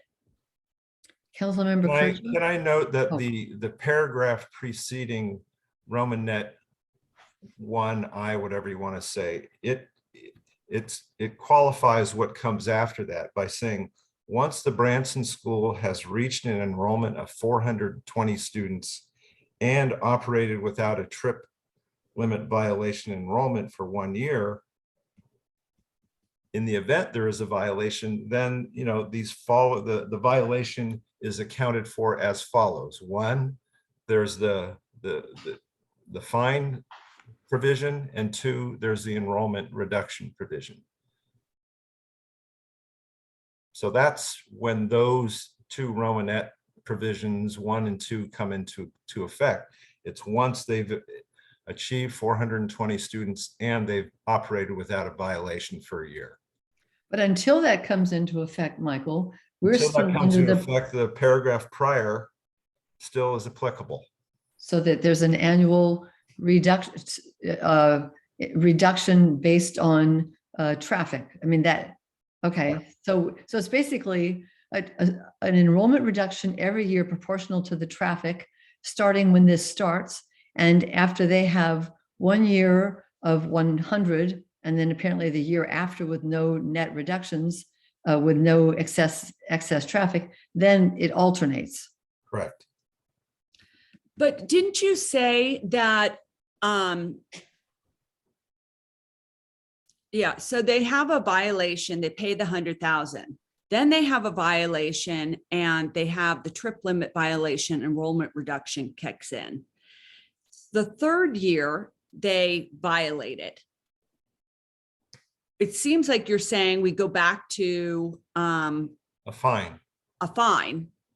And then the next year, Subject to a fine. and then the next year, there's a second rollback reduction. It's not the year, it's the violation. First violation, fine. Second violation, rollback. Third violation, fine. So it's not necessarily the year. Wait, I thought it was the year. Why I is thought I'm sorry. the penalties alternated. The first year it's a fine, second the trip rollback, next fine, next trip rollback. I mean, student rollback. And if you don't like reset that alternating schedule, it's always like on the odd years, it's a fine, and the even years, it's a student rollback. And maybe Not- 1 year, not nothing even happens. years, Not, What? it's not even years, it's even numbers of violation. So the violation could occur in any calendar year, be it odd, even, or indifferent. It's okay, what violation is this? Is this the first time they violated? Okay, that's first violation. Second violation. Okay, I see. So it's not really alternating penalties by year. If they have a year where nothing happens, if they're at maximum and nothing happens, then and if you're sort of up for a penalty next, then the next year, if they're over, there's a penalty. That kind of doesn't match with what they said, which was they said every, second, no, fourth, it's sixth. tied, the penalty is tied to whether there is a violation as identified in your annual report. And so an annual report for calendar year 2024 could be, could show that there's a violation. And if that's the first violation, then there's a penalty at issue. If it happens to be the second violation, then there's enrollment reduction. I mean, Okay. it just depends on which violation of the trip limit that particular annual report has to, or Okay, I didn't understand that. So it goes by violation, not by year. correct. Okay, and so you're not counting anything if you have full enrollment and no violation. You're not like Yeah, ticking down your violations or ticking down the enrollment drops. That's just a nothing. So you're still up for whatever is next. Like if the next year there's a violation, it's, you could be at risk for a fine for several years in a row and never get assessed that because you haven't had any violation and you're at full enrollment. Now, what if you are not yet at full enrollment? Yeah, I see. If you're not at full enrollment and you have a good year, no violations, then you go up to full enrollment the next year, but you're still like whatever penalty is next up is what's next up whenever you have your next violation. Is that how it works? yes. So I didn't understand that. Okay. Councilmember McMillan and then Breckus. Well, I was just going to propose that maybe to make this more clear, we need to have a little A and a little B. So the little A would be commencing with the 2023, 2024. And then the little B would be once the Branson School has reached, then you go into all those other things. So there's different consequences when you're ramping up versus when you're after you reach the full 420. So put a subsection or an A, whatever, before commencing with the 2023 and then Yep. B before once. Yeah, That can that work. makes sense to you? Yeah, Does it need to be even clearer so that for the little b, that's the once the Branson School has reached, should that start with, the enrollment reduction in A continues until the Branson School has reached an enrollment. no, it of already, 420? subsection 2 already provides for enrollment reduction. Subsection 2. What's subsection 2? Or in Romanet 2, double I, however you say that. I always butcher that. But that's the second violation after we've got to 420. Correct. I was just trying to That clarify would that. be, that would be Romanet 2 under B, as Councilmember McMillan is suggesting. But that only kicks in after they're at 420. Correct, and that, I think that's her point. Let's just separate it out. That way, these provisions are sort of what are applicable once you do get to 420 and a year of no violations. But is it clear that the other enforcement, that is the proportional enrollment reduction, is in force until you get to Romanet A or B or 1, whatever it is? Is that Well, clear? Romanet, well, subsection A is the starting point. So that's always the condition until such time B provides that they've reached 420 and they've operated without a violation for a year. So tell me, where does A and B go? A goes before which line? A goes before commencing with the 2023, Okay. 2024 calendar year. And B goes, Before the subparagraph, the paragraph right below it, which says, once the Branson Oh. School has reached an enrollment. Okay, got it. Okay. Councilmember Breckus and then Councilmember McMillan. I continue to be confused by subparagraph Roman numeral 2. Uh-huh.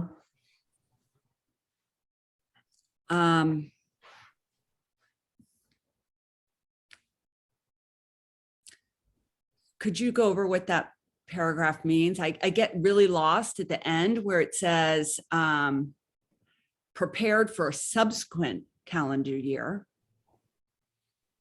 And then that final phrase, at which time the annual enrollment maximum shall reset to the maximum enrollment cap. What does that, those final terms mean?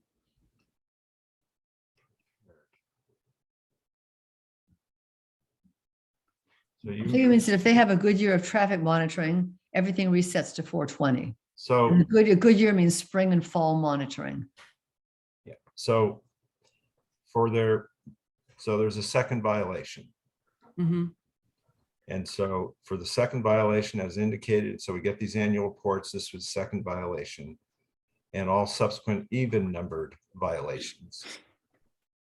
There'll be a trip limit violation enrollment reduction will be imposed against the maximum enrollment cap. So again, now keep in mind, we're at this stage where they've achieved 420 and they haven't been violent. So the maximum enrollment cap is always 420 here, okay? So a trip limit violation enrollment reduction will be imposed against that 420, and the enrollment reduction will carry over to subsequent academic calendar years, okay? So they're at 420 and they lose 5 students. Well, that loss of 5 students would carry over to the following year, okay? And any subsequent trip limit violation enrollment reductions to that maximum enrollment cap shall apply cumulatively. So that, let's say, so this is getting imposed as a result of a second violation.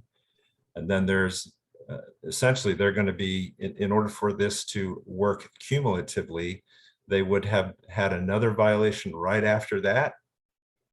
And that one, they would be subject to a fine. And then they've had another violation right after that. Now that's the 4th violation. And now we're going to apply an enrollment reduction. So let's say this time they lose 10.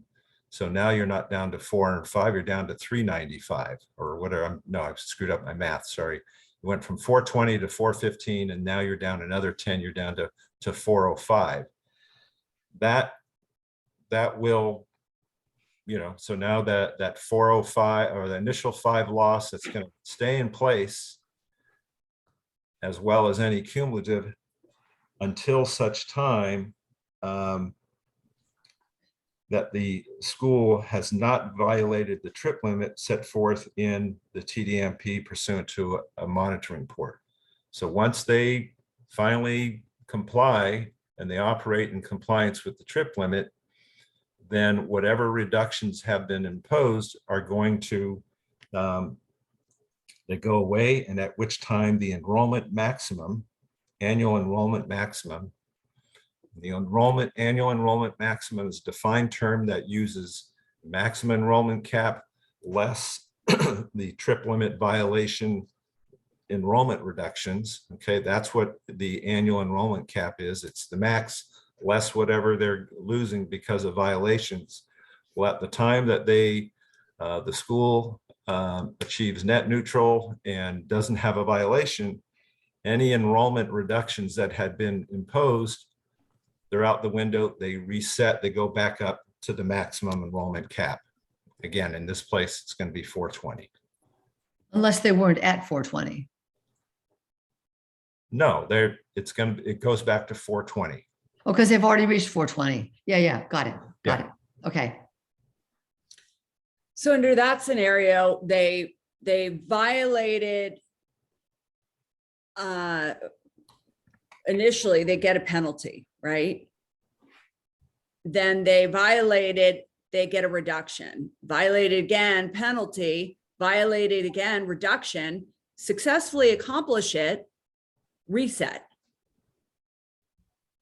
I mean, I'm concerned about that. That seems Why? like. I mean, if the TDMP is saying that you need to maintain net neutral traffic, again, we're up at 420 now. We got 420 students. If they are showing that they are operating within compliance with that, with those trip limits, then they've shown, okay, we can operate and return to the maximum allowable enrollment. But in a 10-year window, if they can violate it for, 5, 8 years and then just kind of keep going up, they really have not accomplished the net neutrality. Instead, they've just kind of bounced back and forth between various provisions. So they could not succeed the majority of the time and still keep their operations at 420. That's where I'm concerned. No, they can't. If they keep violating, they don't get to stay at 420. They're gonna pay a penalty and then they're gonna roll back. But I guess, I'm saying they violate for 5 years in a row, then they successfully pull it off 1 year, year 6, and now they're back at 420. yeah, So they do get reductions 2 of those 5 years in, 2 or 3 of those 5 years in a row. I mean, you're right. Our plan is so much simpler. It was, it was so basic. This isn't, I mean, I think this is, the language is confusing, the concept is confusing. And I think if we want to merge the 2 plans, then proposing that they get to pay $100,000 fine, the first violation, and thereafter, these other proposals, the numbers go down with an opportunity to cure, because it's not like it goes down forever. It goes down and then they can cure. So there's always a cure. It never reduces and then they stay reduced. But I just think that language is really cumbersome, and we could end up in a situation in 5 years where somebody comes and says, oh, well, I know Michael said at the meeting that it means this, but it also is susceptible to this other meaning. And we passed it and now we're able to argue about it. And I think it's problematic. Councilmember McMillan. So why don't we pass this, but allow Michael to come up with a couple of examples to include in the conditions, and approve the examples on a consent agenda in March. That would be my proposal. That then gets added to this? Yeah, so that it's clear, so that people understand what the examples that Michael has provided can be examples that are in here, so that it's clear going forward when we are no longer on the council, when the Branson leadership changes way down the road, it's clear. Another thing, maybe I could read what I understand it to mean. And if that's true, then it's like, it's not lawyer language, because I'm the only one who's not a lawyer here. But my understanding is, number 1, for the first 4 years, or as long as it takes to get to 100, enrollment increases by 25 per year if there's no traffic violations. If there's a violation, then the next group of 25 doesn't get enrolled, and the enrollment is reduced proportional to the excess traffic. The fall counting determines whether the second group, up to 50, are added. The fall counting determines the enrollment number for the second year. Combined spring plus fall counting is used afterwards to determine whether traffic is net neutral. Enforcement then is based on combined spring plus fall monitoring. Once the school is at 100 and after a full year of no violations, enforcement for traffic violations alternates first with a fine of 100,000, alternating with an enrollment rollback. The enrollment rollbacks remain and are cumulative if traffic remains excessive. With any year that there are no violations, enrollment can go back up to 420 or whatever the cap, 420. And after 100 is reached, and until net neutral traffic is reached for those 2 years, the enforcement continues per the policy for the initial ramp up of enrollment, the 25 at a time. That is traffic that isn't net neutral. If traffic isn't net neutral, then there are enrollment rollbacks each year proportional to the excess traffic. And then finally, the violation that's assessed a fine, that fine can be canceled if the spring plus fall monitoring shows no violation. Are all of those statements correct?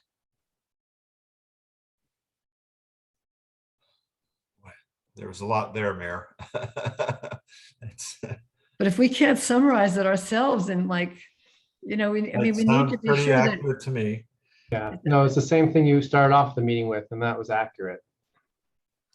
Because I think And getting back to Councilmember McMillan's suggestion, if we did do something like that, we wouldn't be approving the permit today. We can't add text to the conditions at a subsequent meeting. We would just be continuing this to the next meeting for those examples. If we want to take a longer recess today provide some language into the examples, we could do that as an option. Maybe that's a good idea. I mean, it seems to me that I mean, I mean, again, I'm not a lawyer, but I remember when we were trying to draft health insurance benefits for the teachers when I was on the school board, we had legal language, but then we would say, for example, and so it was really clear, and anyone who read that contract would know exactly what we meant for the benefits we were offering. And this is a little unclear. So maybe there should just be a little bit of a clarification about, how we're monitoring, kind of in English, how we're monitoring, fall the first year and spring plus fall thereafter. And what's the what's the definition of a violation? We sort of know that. And then how does the monitoring affect enrollment for the years getting up to 100? And then how does the monitoring affect enrollment for the years after 100, after there's a full year of no violations, and then the fine? Councilmember McMillan. I don't think we're hung up on the ramp up part. I think we're hung up on what happens once we reach 420. Okay. So I wouldn't do the little a. I don't think examples are needed in little a. I think maybe an example could be helpful to illustrate how this would work under little b. And just pick some date out in the future. It's a hypothetical. Here's our example. They have a violation, they pay a fine. They have another violation, they have a rollback. Maybe some bullet points, 4 bullet points, just so that I people. hope it's only 4. Just 4. Yeah, 4 is good. I mean, is that doable, Michael and Ben and other council members? Does that seem reasonable to you? Is it doable? Yes, it's doable, but we'll need to take some time to do it. So we're gonna have to continue it at a minimum for approximately about an hour. That's fine. Sure, I mean, is Elizabeth, do you have a hard stop at some point? No, I'll push back a meeting if need be. Oh, thank you.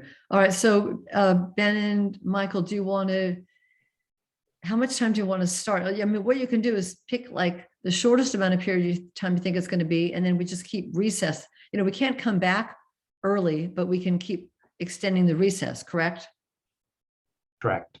So pick what you think you are likely to need, and then if you need more time, we just have another recess. What would you like? I'm so sorry. Mike, what do you think? Why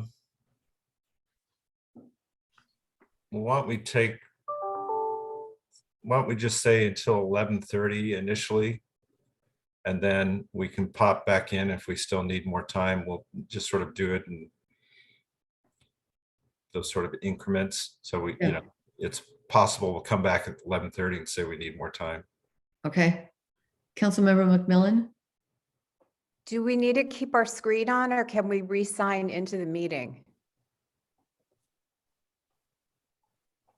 We recommend you stay in the meeting. You just turn your videos and your mute on. Okay, thank you, Okay, Linda. so we can't multitask and double bill here. Okay. I was going to relocate to my office. Are you telling me there's a problem with me signing out and signing back in? Yeah, and that's fine. Go ahead. All right, thank you. Okay, then we will recess this meeting until 11:30. Thank you. I'm glad, Bill, for your sake, this isn't tonight where you're trying to get ready for your flight in the morning, huh? We are feeling the pressure. Now I can check in and make sure we are checked in, that we're still on this flight. Why wouldn't you still be on the flight? What's that? Why wouldn't you still be on the flight? We better be, because we booked this a long time ago and we're treating ourselves to first class. So what the heck? Oh, well, that'd be nice. Suitcases, yeah. That'd be nice. Well, it's Hawaiian Airlines, so if we were going to Europe, this would be impossible. But Hawaii, they've got great benefits right now, or great deals. Not sure we're getting any food, but that's okay. We're good. First class, they have to give you food. I'm sure you'll get food. Boy, we took one on. We were really being super cautious. Oh, yeah, this is being recorded. So, Mayor, so you want to just make the announcement that we're going to. Yes. So we are now back in our meeting. And Ben and Michael have informed me that they need another half hour. So we will extend the recess until 12 noon. Thank you. Well, Okay, and then the other document is the examples, is that right? yeah, that's going to be the hypos. So the amended and restated conditions, we found a typo while we were talking today in condition 1 for the academic year right there. Should be 2025 and 2026. And then Councilmember McMillan's suggestion of A and B right there. That's new to the conditions. And at the end of B, we have a footnote, which says an example of the application of subsection 1BI and 1B2 to a hypothetical set of assumptions is attached as attachment 1 to these amended and restated conditions of approval. Okay. And that's the, oh, and then the only other edit we made was raised in public comment. To add Circle Drive, right? We add Circle Drive to that section. Those are the only edits to the actual conditions from before we took the recess. And as far as the example, which I'll bring up. Okay. Maybe just read it, or should we just have time to read it ourselves? Well, you can have time to read it. I'll bring it up for the public to read it as well. Okay.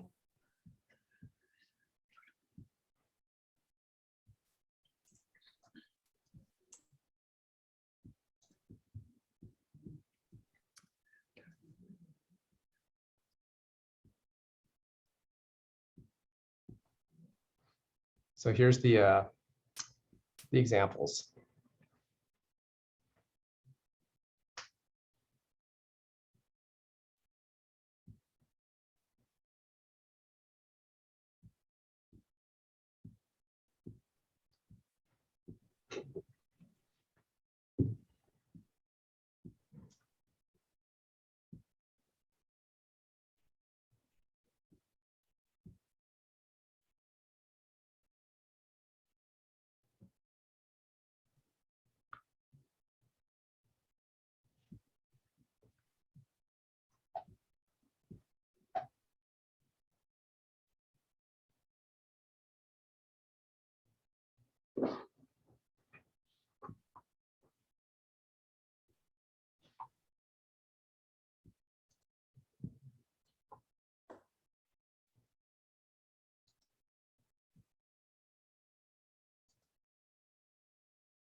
Do council members feel they've had enough time to read this, and can they, and ask questions of Ben?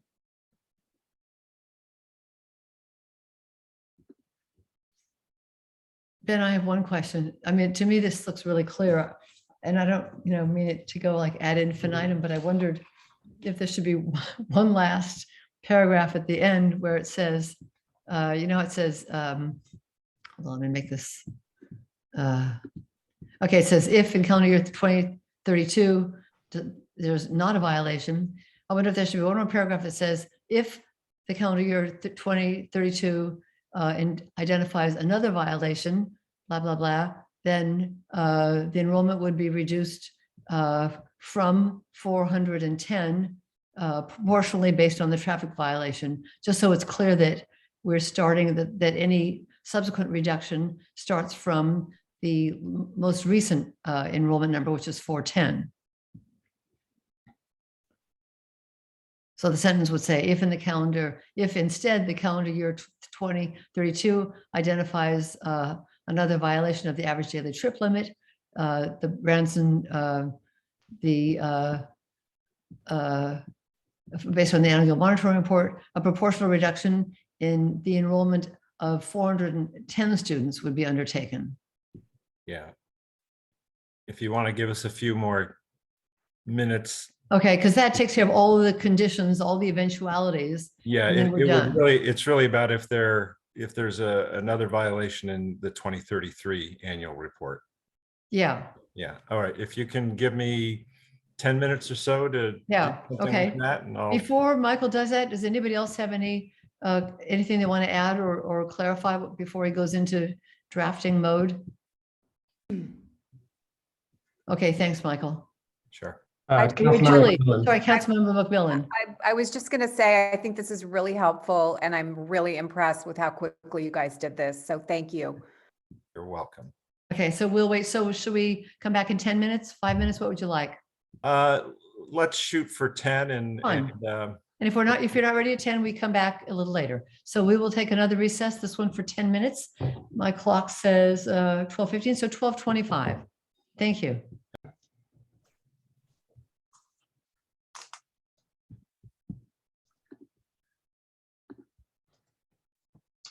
So the additional language that Mike added is at the end, this is what you were looking at. This is where it ended last time, and here's the new language. Oh, that's a lot.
you know, this is possible to figure out. Ben, can we see a little bit higher? I can't quite, just there, great. Okay, thanks. Oh, wait, well, I'd like to see the bottom of it, but as much of the top as you can. Good. Thanks.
So basically, it's just showing that a fourth violation, if there's a third violation, following a third violation, you pay the fine and you lose students and you lose from the previous level, not from 420. Is that the summary? Correct.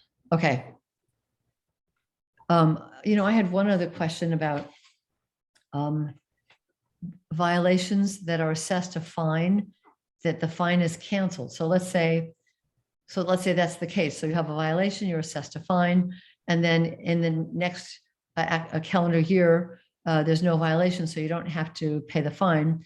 But then let's say 2 years, so let's say you're good for the next 2 years, then 2 years later, you have a violation. That's the second violation, so that's a student reduction, correct? You don't, if you have a violation that's assessed a fine, even if you've cured the violation, it's still a violation. It counts as a violation, correct? Correct. Okay, does that need to be stated or is that obvious? That's what the condition states. Okay, okay.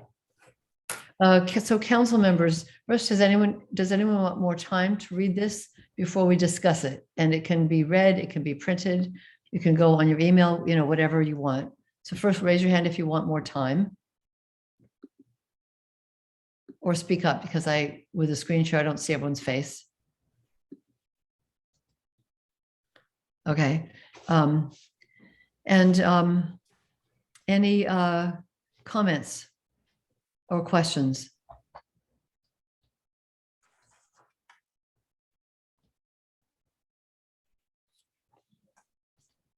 So do people feel that, I guess Elizabeth, oh, yes, Councilmember Breckus.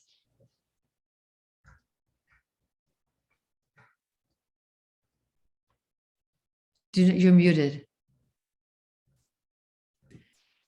I just want to say that I think our attorneys did a very good job of drafting this really quickly, and getting the examples, I think, helps.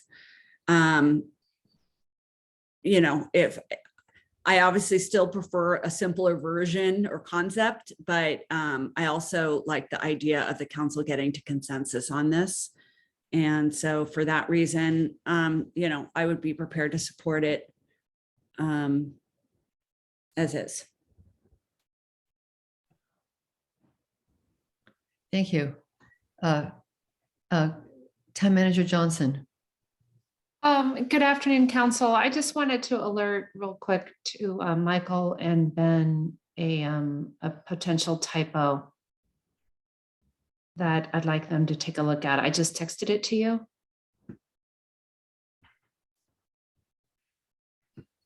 Might as well just be perfect. No, I mean, I'm thinking, gee, do we just continue this for 4 hours and then log on for an hour and make sure it's all right? I mean, we have to get it right. So whatever time it takes, it takes. No, That doesn't need to be corrected. Okay, Yeah, that's not a typo. That's just the hypo playing out. Yeah. The maximum at that point is 410. good. Thank you. Are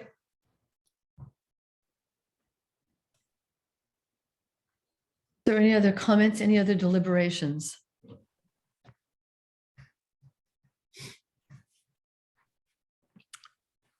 Well, then is there a motion?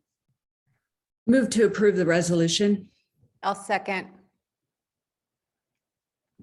And just Just to like be, just to be clear, the resolution encompasses the conditions of approval as we've just amended them with the attachment exemplar, correct?